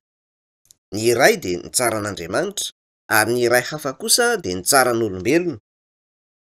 Noho izany, ny tokony ho azontsika izany dia lazaina ao amin'ny Genesis 2:7-10. Fa ny hazo fahalalana ny tsara sy ny ratsy dia aza hinananao, fa amin'ny andro izay hinananao azy dia ho faty tokoa ianao. Ko raha nihinana ny voan'ny hazo fahalalana ny tsara sy ny ratsy izy izany, dia lasa ahafantatra ny tsara sy ny ratsy. Izay ilay izy.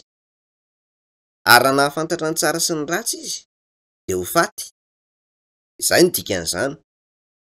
Raha izany, eritrereto vetivety ange izao hoe, moa ve ianao manokana io mahafantatra ny tsara sy ny ratsy sa tsia? Raha mahafantatra ny tsara sy ny ratsy ianao, dia midika izany fa maty ianao. Jereo ny Genesis 2:7-10. Mba avereno aoriako izao azafady. Fa ny hazo fahalalana ny tsara sy ny ratsy dia aza hinananao, fa amin'ny andro izay hinananao azy dia ho faty tokoa ianao. Hitanao? Voalaza eo hoe ny hazo fahalalana ny tsara sy ny ratsy sa tsy izany. Raha mihinana izany ianao dia ahafantatra ny tsara sy ny ratsy ka ho faty tokoa. Moa tsy izay ve no nolazain'Andriamanitra? Koa aoka ary sika andinika izany. Nahoana ny raikitra ny ady eto amin'izao tontolo izao? Nahoana misy fifandonana? Indraindray misy fifandonana eo amin'ny ray aman-dreny sy ny zanaka. Indraindray misy fifandonana eo amin'ny mpiray tam-po. Ary indraindray misy fifandonana eo amin'ny mpivady. Misy koa ankoatr'izany ny fifamaliana eo amin'ny fianakaviana roa samihafa. Ary amin'ny sehatra midadasika kokoa dia misy ny ady eo amin'ny firenena roa samihafa. Nahoana no miseho izany ady izany? Satria mievo tena trano tsara ny rehetra, dia miady ho amin'izany zavatra izany. Za tsara fa ianao ratsy. Dia avy koa ny olona iray hafa manao hoe tsia e, izany tsara fa ianao ratsy. Miady izy ireo noho izay heverin'izy ireo fa tsara sy ratsy. Sa tsy izany? Noho izany, lasa tontolon'ny ady ity tontolo izay ahafantaran'ny olona ny tsara sy ny ratsy ity. Tontolon'ny fifandonana. Izany no izy ankehitriny. Koa izay lasa no heverin'ny olona fa tsara araka ny heviny manokana dia tsy tsara akory eo imason'Andriamanitra. Na ankehitriny aza ianao dia miaina amin'ny fiainanao amin'ny fikirizana azo izay heverinao fa tsara. Na mankany an-tsena hividy zavatra aza ianao dia izay zavatra tianao no vidinao ary tsara araka ny hevitrao ireny zavatra vidinao ireny. Ary rehefa misakafo ianao dia izay sakafo tianao no hohaninao, ary tsara izany sakafo izany araka ny hevitrao. Tsy resaka tsara ara-moraly fotsiny akory izany. Ny zavatra rehetra dia miorina amin'ny fiheverany tsirairay ny atao hoe tsara sy ratsy. Izany no nahatonga izao tontolo izao efara amin'izao toerana misy azy izao. Tsy misy ny tena tsara marina eto amin'izao tontolo izao. Inona ny tsara marina? Ny tsara an'Andriamanitra, ary ny tsara an'Andriamanitra dia i Jesosy. I Jesosy ny tsara an'Andriamanitra. Tsy misy tsara eto amin'izao tontolo izao, fa ny tsara an'Andriamanitra ny niditra teto amin'izao tontolo izao. Ho azavaiko amin'ny antsipiriany kokoa izany amin'ny fanazavana manaraka. Izay no antony hoe rehefa nanolotra fanatitra ao an'Andriamanitra Kaina, dia tsy nanaiky izany Andriamanitra. Fanatitra izay noheverina fa tsara ny natolony. Tena tamin'ny fomba noheverina fa tsara mihitsy ny nanoloran'izany fanatitra izany. Nefa tsy nanaiky izany Andriamanitra. Andeha isika hiverina amin'ny Genesis 4:4. Ho vakiako manomboka eo amin'ny 9:9. Dia hoy Jehova tamin'i Kaina: nahoana ianao no tezitra? Ary nahoana ny manjombona ny tarehinao? Raha manao ny tsara ianao, moa tsy ankasitrahana ve? Fa raha tsy manao ny tsara ianao dia mamitsaka eo am-baravarana ny fahotana, ary aminao ny faniriany, kanefa ianao no tokony hanapaka azy.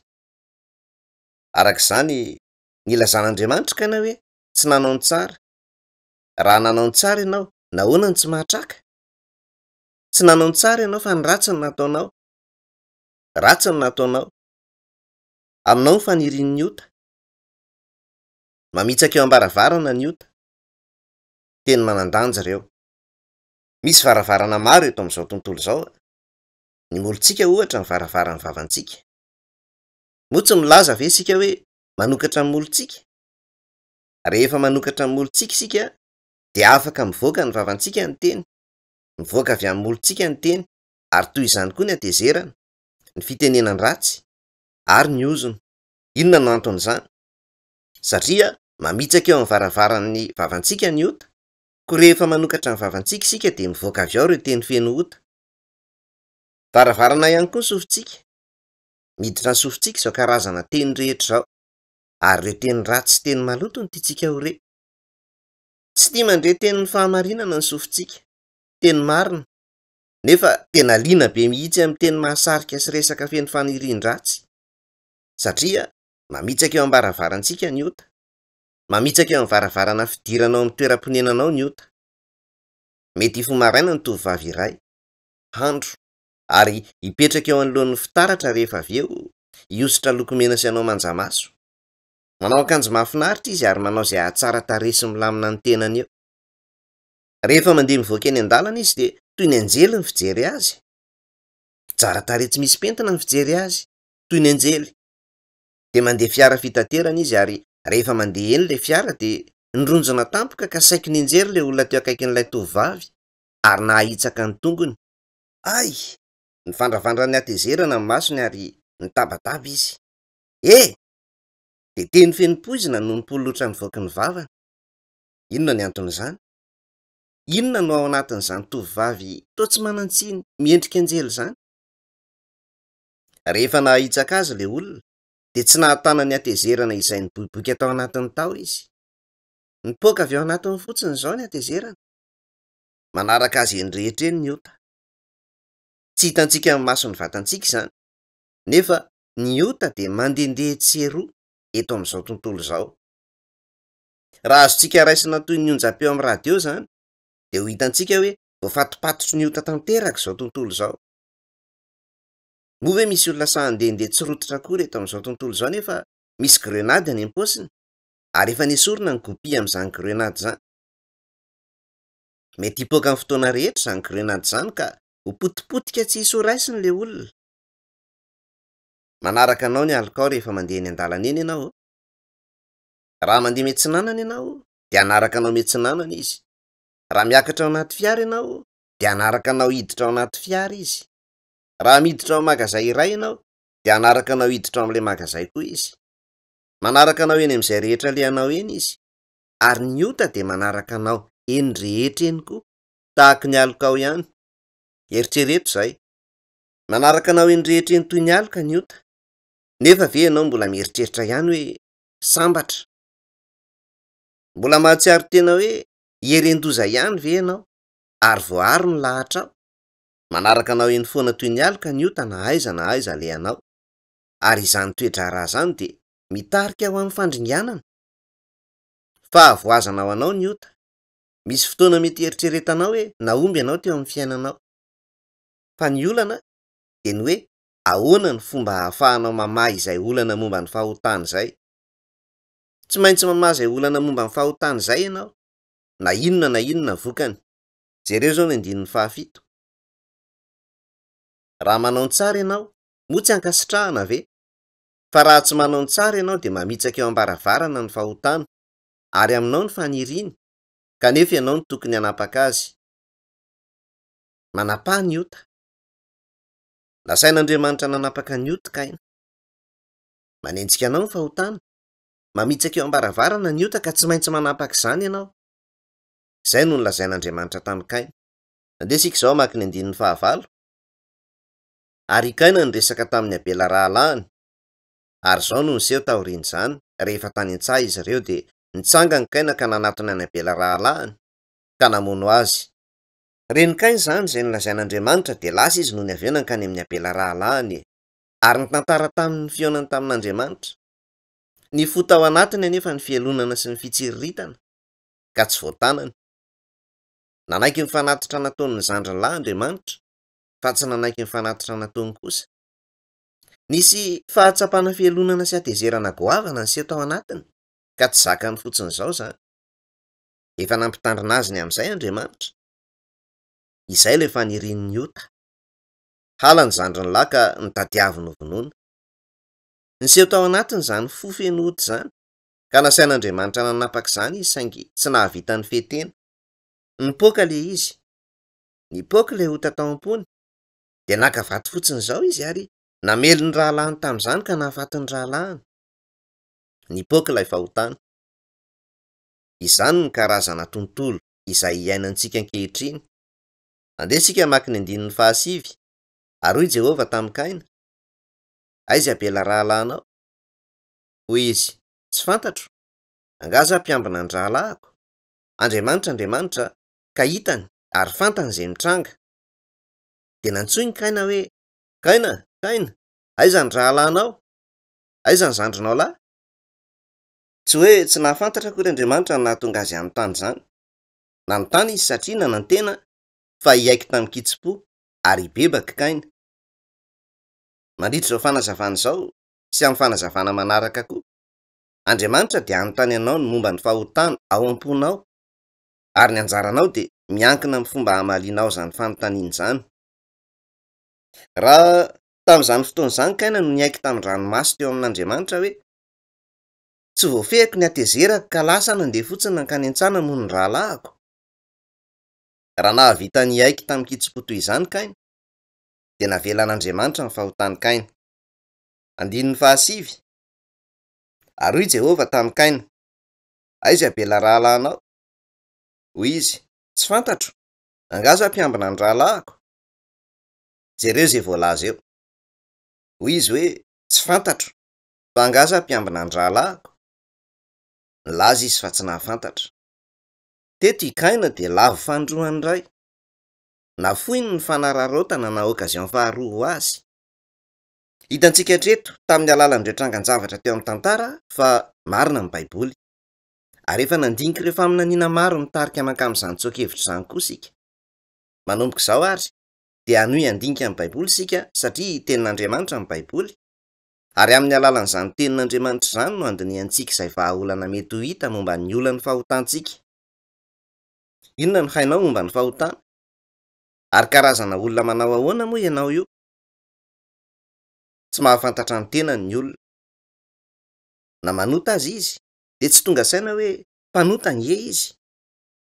Na ratsy azy izy dia tsy tonga saina hoe ratsy ange izy.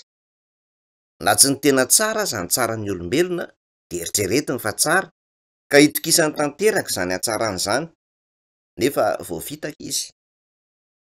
Resaka tokony hodinianao izay. Ny Baiboly dia ahitana toko sy andininy manondro ireo fahotana sasany ao am-ponao. Nefa raha mamaky ny Baiboly ianao mody tsy mahalala ao am-ponao ao dia tsy hisy fanantenana ao anao. Tsy mety ho voavontsy ny olona minimikimpy manoloana ny fahotany. Izay no olana. Raha niaiky ny fahotany tamin'ny kitsipo tanteraka Kaina tamin'izany fotoana izany dia mety ho voavela heloka. Tsy fantatro. Nandaitra ve ny filazany hoe tsy fantatro azo ekena ve zany eo anatrehan'Andriamanitra? Za tsy mangataka anao andeha hiaiky rehefa ho tanany amin'olo-kafany a, tsy ilainy zany. Eo anatrehan'Andriamanitra no tokony ekenao rehefa ho tanao. Ahoana ny fomba hijeren'Andriamanitra rehefa ho tanao? Izany de resaka hoe move ianao manokatra ny fonao eo anatrehan'Andriamanitra ary miaiky rehefa ho tanao eo anatrehany. Raha mahavita izany ianao de ho afaka ahita famonjena. Eo ny ifantohan'ny olana.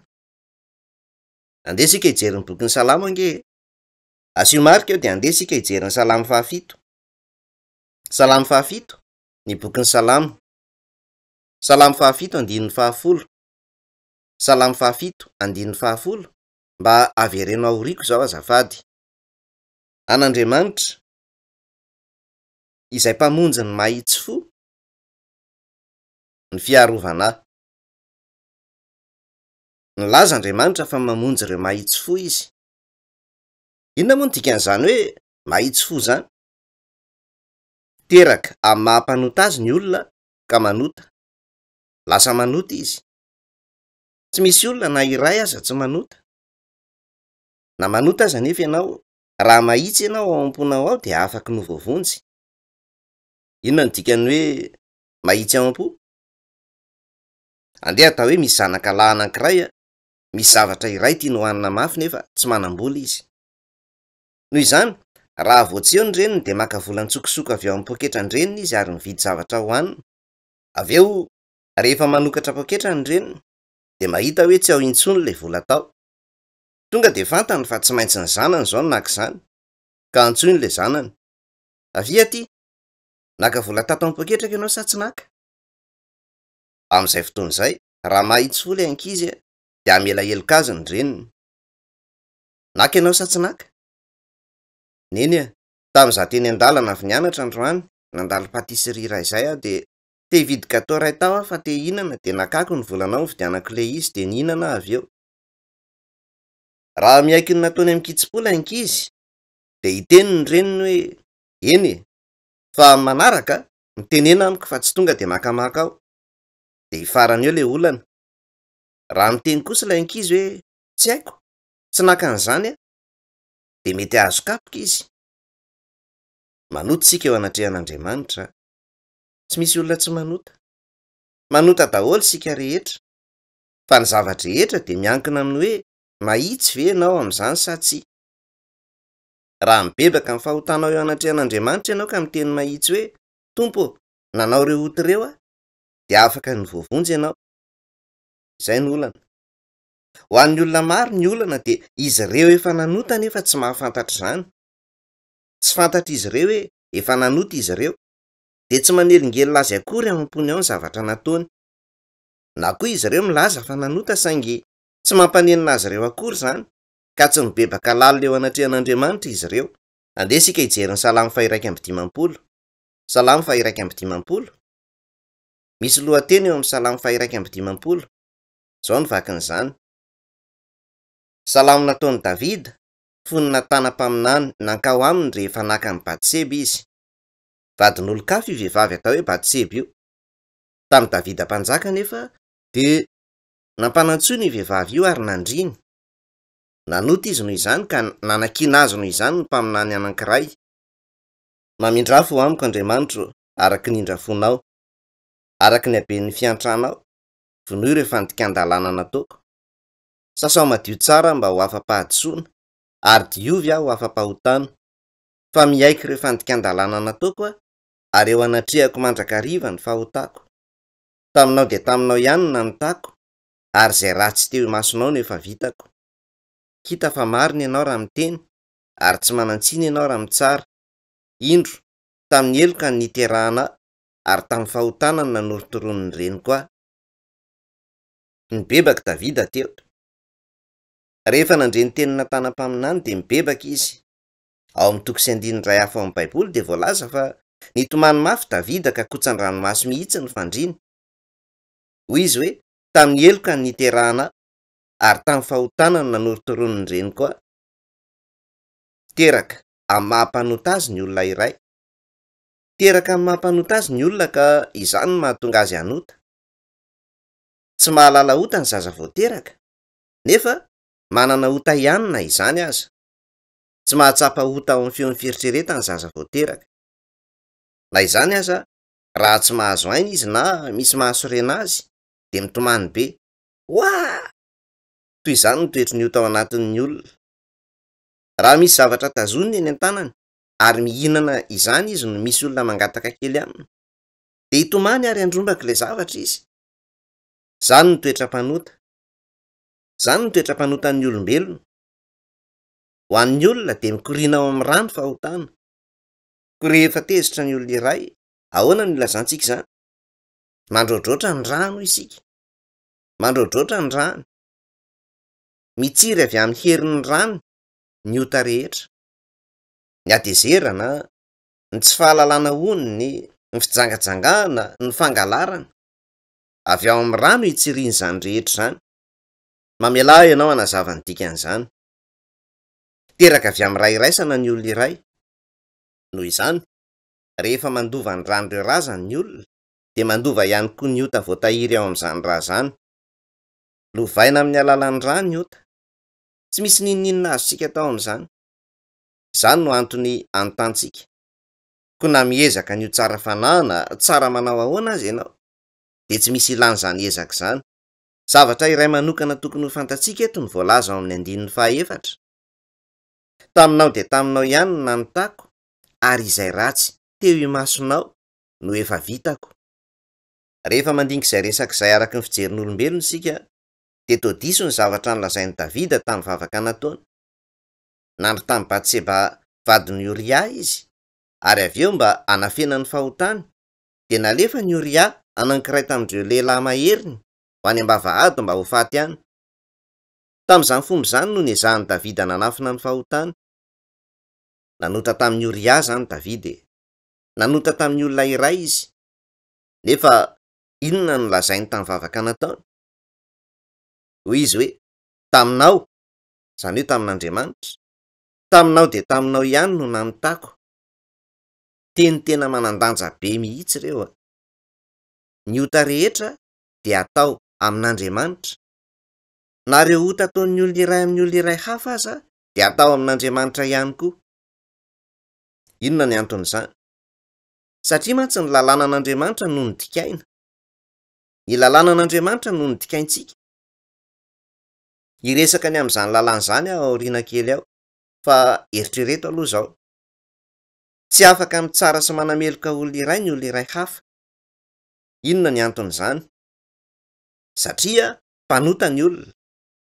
raha mpanota ianao de tsy manana fahafahana na zo hitsara sy hanapa-kevitra ny amin'ny fahamelohan'ny olona iray hafa zay nanota inona ny anton'izany satria ianao de mpanota ihany koa ka raha ianao io aza moa mpanota iza no azonao tsaraina sy elohana tsy afaka manao izany ianao mbola tsy mahalala izany ihany anefa ny olona ary na tsy eo amin'ny toerana hibedesana na anamelohana olona iray hafa noho ny fahotany olona io azy izy rehefa misy olona manao adisoana na adisoana kely fotsiny azy zany de arangaranga ny olona ery ny antsipiriny rehetra nataon'ilay olona sady manozona manameloka ilay olona izy ireo na izy ireo manokana aza nefa de manota ihany koa koa isika samysika ihany zany no mifanao teo ka tsy eo amin'ny samy olona misy ny olana Andriamanitra kosa de tsy manana ota tsy misy pentin'Andriamanitra masin'Andriamanitra Andriamanitra no nanomeny lalàna ho an'ny olombelona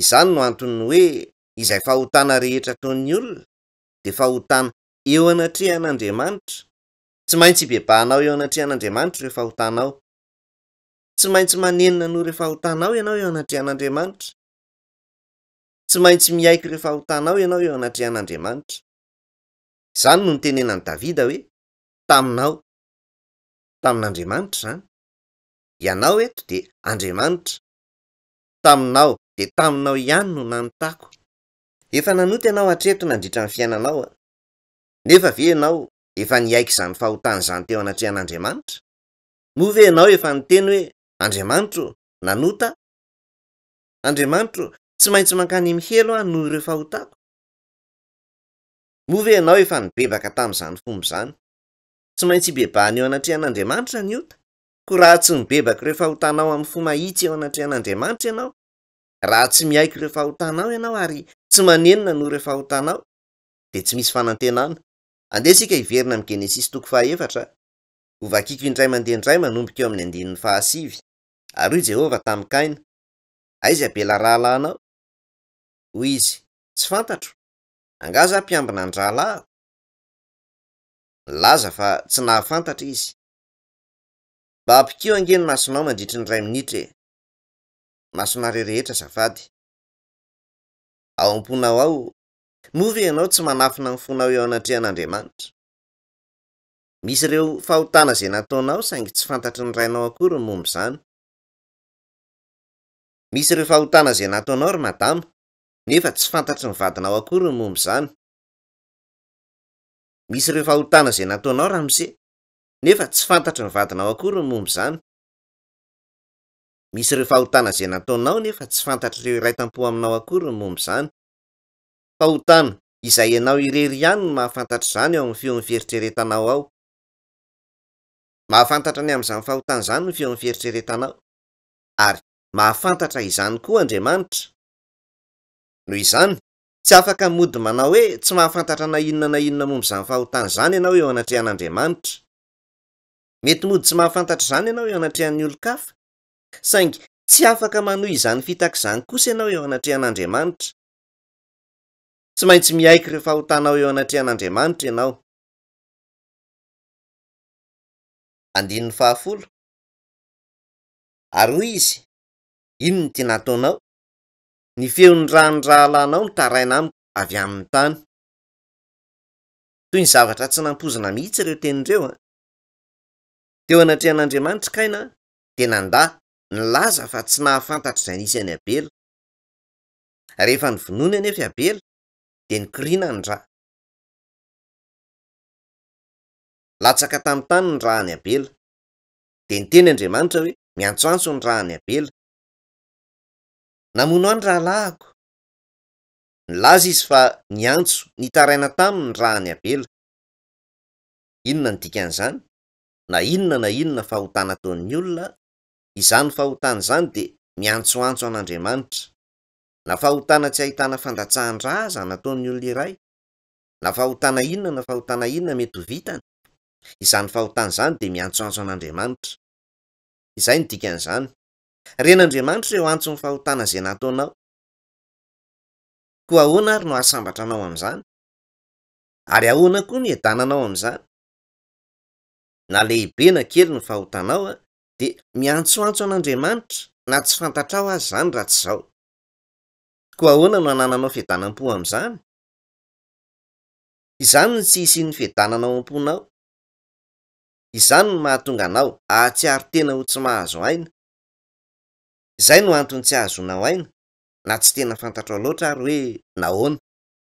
Miaina tahotra ianao ao am-ponao ao, saingy tsy fantatrao akory hoe inona no atahoranao. Izay no antony, satria tsy mahazo aina ny fanahinao. Tsy maintsy vahana izay olan'izay. Eto amin'ny 4:7, jereo ny 5:12. 5:12.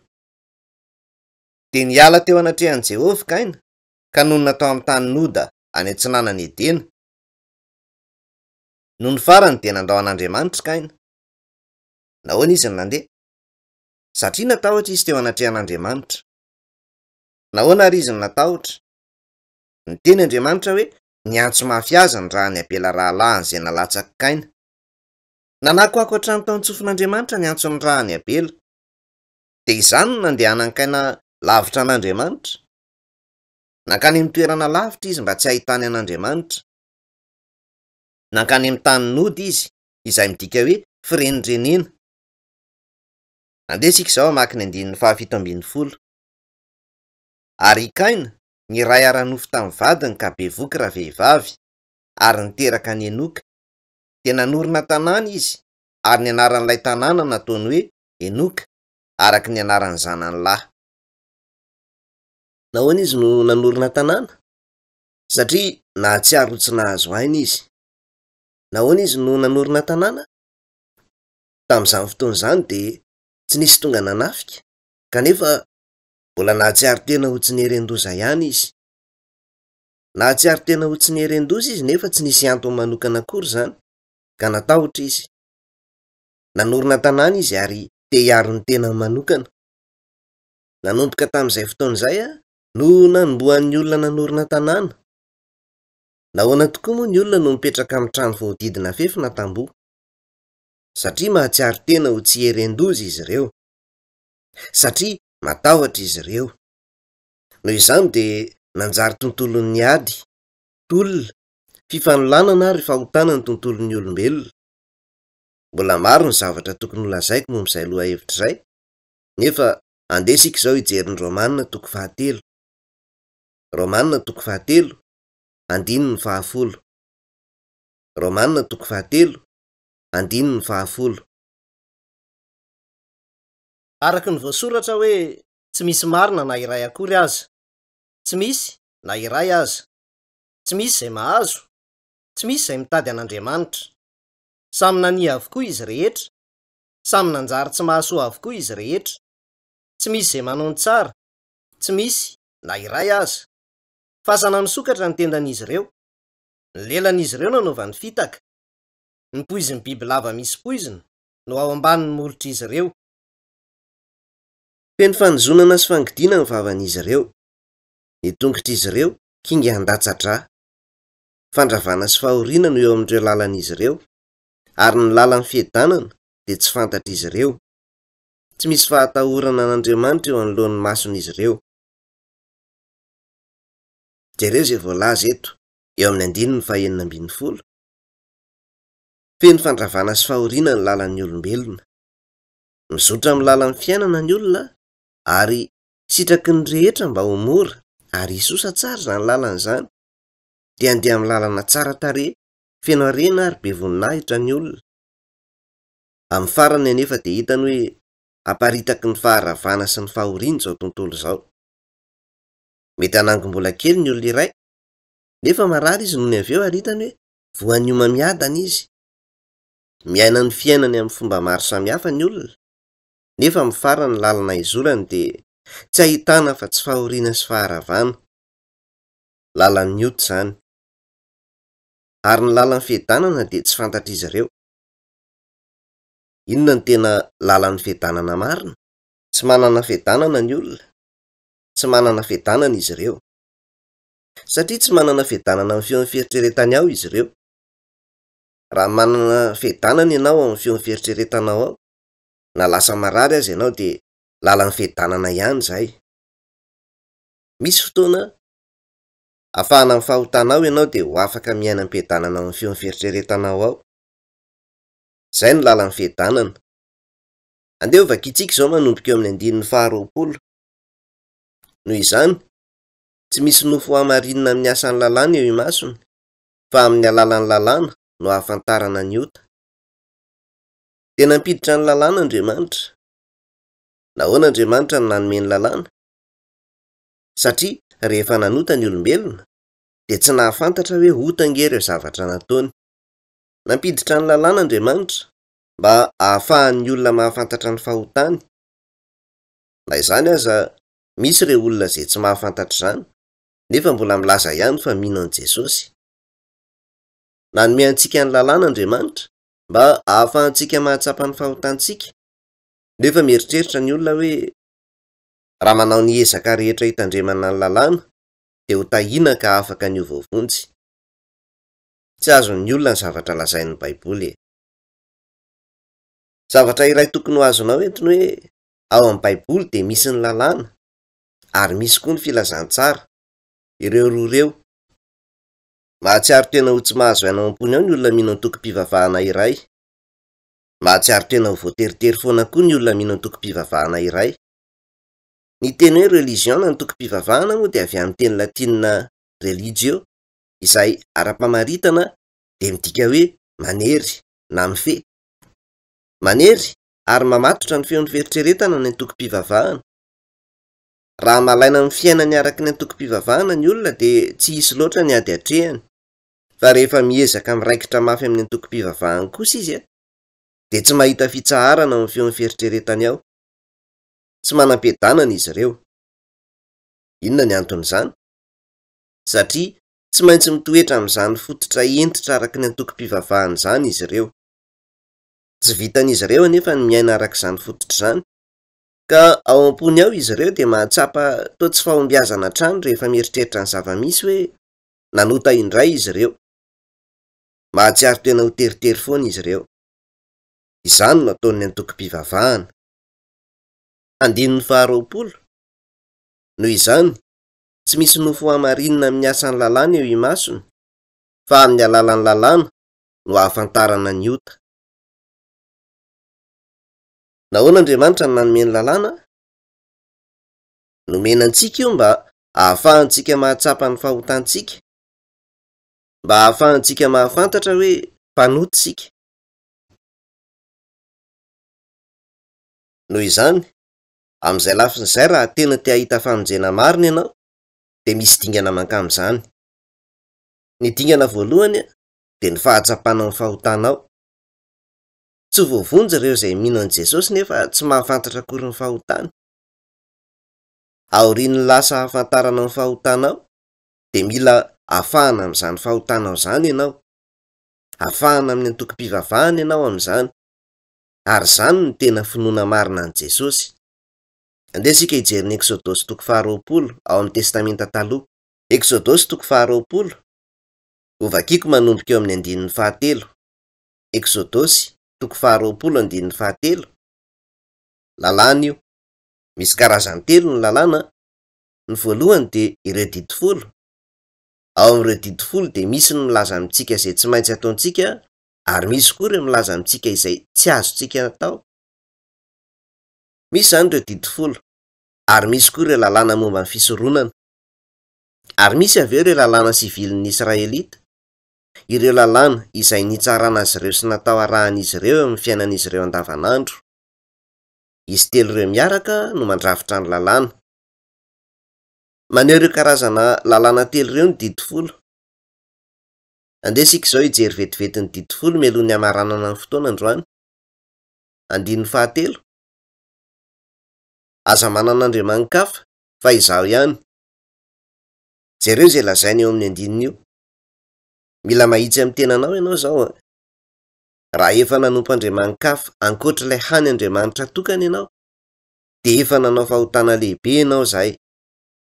Mila mibebaka izany fahotana izany amin'ny fonao manontolo eo anatrehan'Andriamanitra ianao, ary mangataka azy mba hamela ny fahotanao.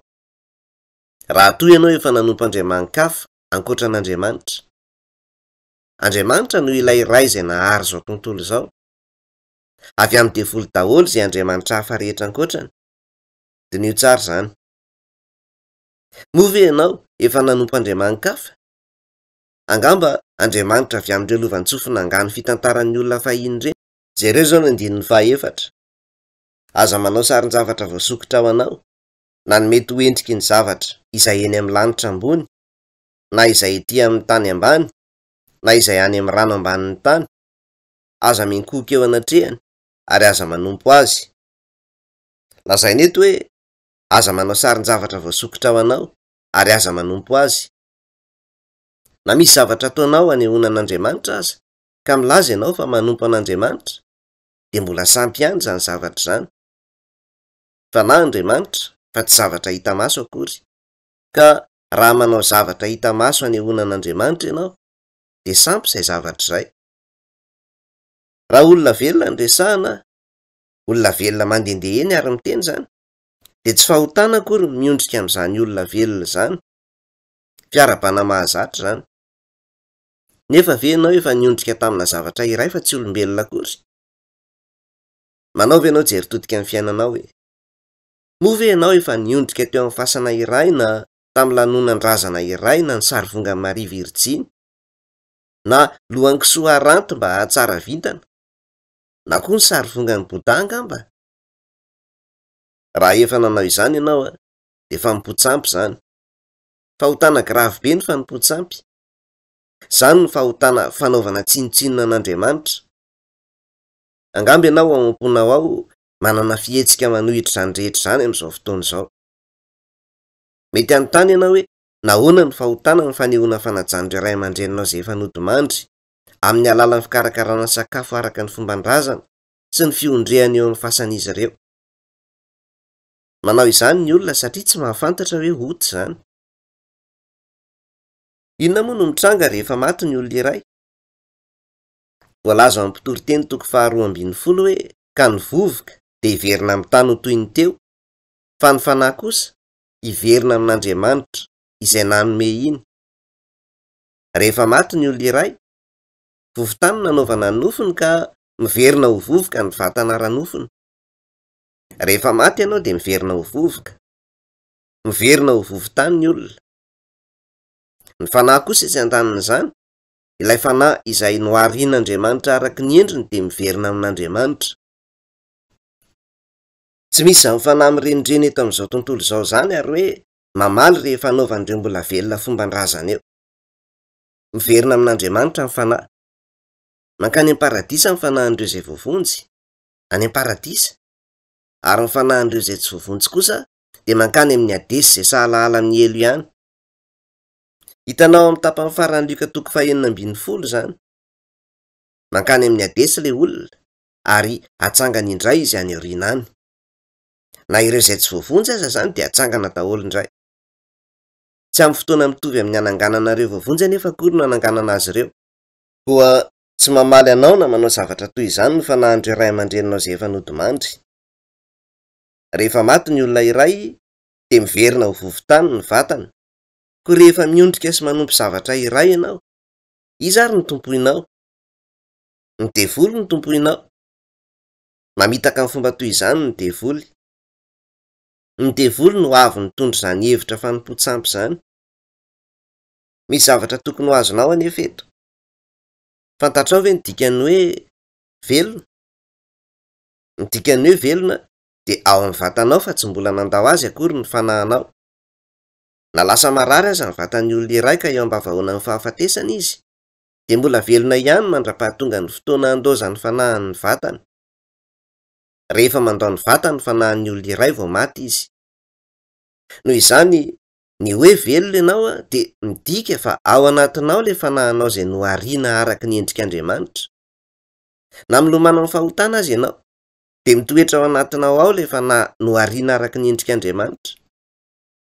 Lazaina fa toetranao izany ary asan'ny feon'ny fieritreretanao. Raha toy ianao ao amin'ny vatanao izay nampiatrano ny fanahinao nohariana araka ny endrik'Andriamanitra io ka mandeha miondrika amin'ny zava-poana iray, dia manao blasfemia amin'Andriamanitra ianao izay. Ilay aina ao anatinao ao ange dia misy ny fanahy izay nohariana araka ny endrik'Andriamanitra e. Ka ahoana ary no asainao miondrika amin'izao zavatra rehetra izao? Ahoana no asainao miondrika amin'ny zava-poana? Miondrika eo anoloan'ny fasan'ny olona iray ianao, na koa miondrika eo anatrehan'ny sarivongana iray izay tsy mahay miteny akory aza.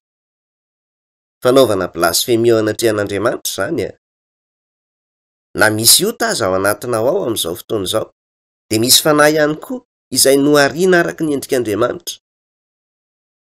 Ny tsy fahafantaranao izany no iondrehanao tsy ampisalasalana akory, tsy hanomponao ireny sampy na zavatra ireny. Fahotana mahatsiravina izany.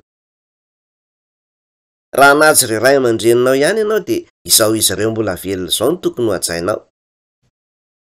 Raha ataonao izay tsy hanahiran-tsaina sy tsy hampitebiteby ireo ray aman-dreninao, dia fanajana azy ireo izany. Izany hoe tokony hanao izay hampilamina ny fon'ireo ray aman-dreninao ianao. Toetra tsara atao amin'ny ray aman-dreny izany. Misy olona sasany mampitebiteby fatratra ireo ray aman-dreniny, ary fanahy inian'izy ireo mihitsy ny fanaovan'izany fa tsy mieritreritra ireo ray aman-dreniny akory izy ireo. Rehefa maty anefa ireo ray aman-dreniny, dia mihazakazaka miverina izy ireo. Mandany vola be hodiana any an-trano ary miondrika eo amin'ny vatapatin'ny ray aman-dreniny. Inona anefa no ilan'izany? Fahotana henjana tokoa ny fahotana amin'ny fanompo-tsampy e. Andeha isika izao hamaky ny 7.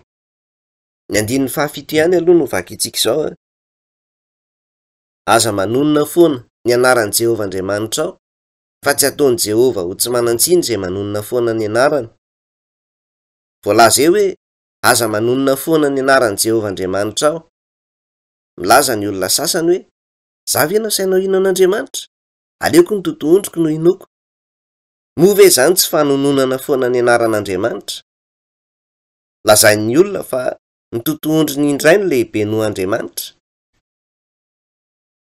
Andriamanitra no ilay iray izay namorona ny zavatra rehetra any amin'ireo lanitra sy ety ambonin'ny tany. Nefa mbola misy ihany olona sasany mampiasa ny anaran'Andriamanitra rehefa manozona sy miteny ratsy, ary mivazivazy mampiasa ny anaran'Andriamanitra. Ampiasain'izy ireo arak'izay itiavan'izy ireo azy fotsiny ny anaran'Andriamanitra. Tokana ihany ny Andriamanitra misy, dia ilay hany Andriamanitra tokana. Masina izy, tsy toa, ary tsy manana ota. Izy ilay hany Andriamanitra tokana izay nahary ireo zavatra rehetra any amin'ireo lanitra sy ety ambonin'ny tany. Na izany aza nefa, dia tsy izay Andriamanitra izay no iondrehan'ny olona, fa zavatra tsy mihetsika izay nataon'izy ireo ihany. Miamboan'Andriamanitra izy ireo, ary mandeha ny toeran-kafa hivavaka amin'ny sampy hitadiavana fitahiana. Manao tsinitsinina an'Andriamanitra tanteraka izy ireo ary miteny ratsy azy amin'izany. Dia sahanao ve no milaza fa tsy fahotana izany? Mila mahafantatra ireo fahotana izay efa nataontsika tamin'Andriamanitra isika. Tena mila mahafantatra mihitsy isika raha teo voavonjy hoe inona moa ny fahotana. Aoka isika hivavaka. Ry Tompo Masina, nandinika indray mandeha indray ny teninao masina izahay androany, ary nandinika izay voalaza. Amin'izao izahay miaina eto ambonin'ity tany ity eo anivon'ny fahotana izao. Ahoana ny fomba ahafahanay mahazo sy mahatsapa ny fahamarinana ao amin'ny teninao masina, izay miboboka avy ao am-ponao masina sy madio? Fantatray fa tsy tanteraka izany raha tsy eo ny fanahy masina. Tompo, efa novorianao toy izao izahay mba hampahafantarinao ny teninao, ka mivavaka izahay mba hanetsehany fanahinao masina ny fon'ny tsirairay avy eto, sy hanokafanao ny fon'izy ireo mba hahafahan'izy ireo mandray ny teninao. Mivavaka izahay ny mba hitsinjovanao izany sy hitarihanao lalana anay hatramin'ny farany. Mivavaka amin'ny anaran'i Jesosy izahay. Amen.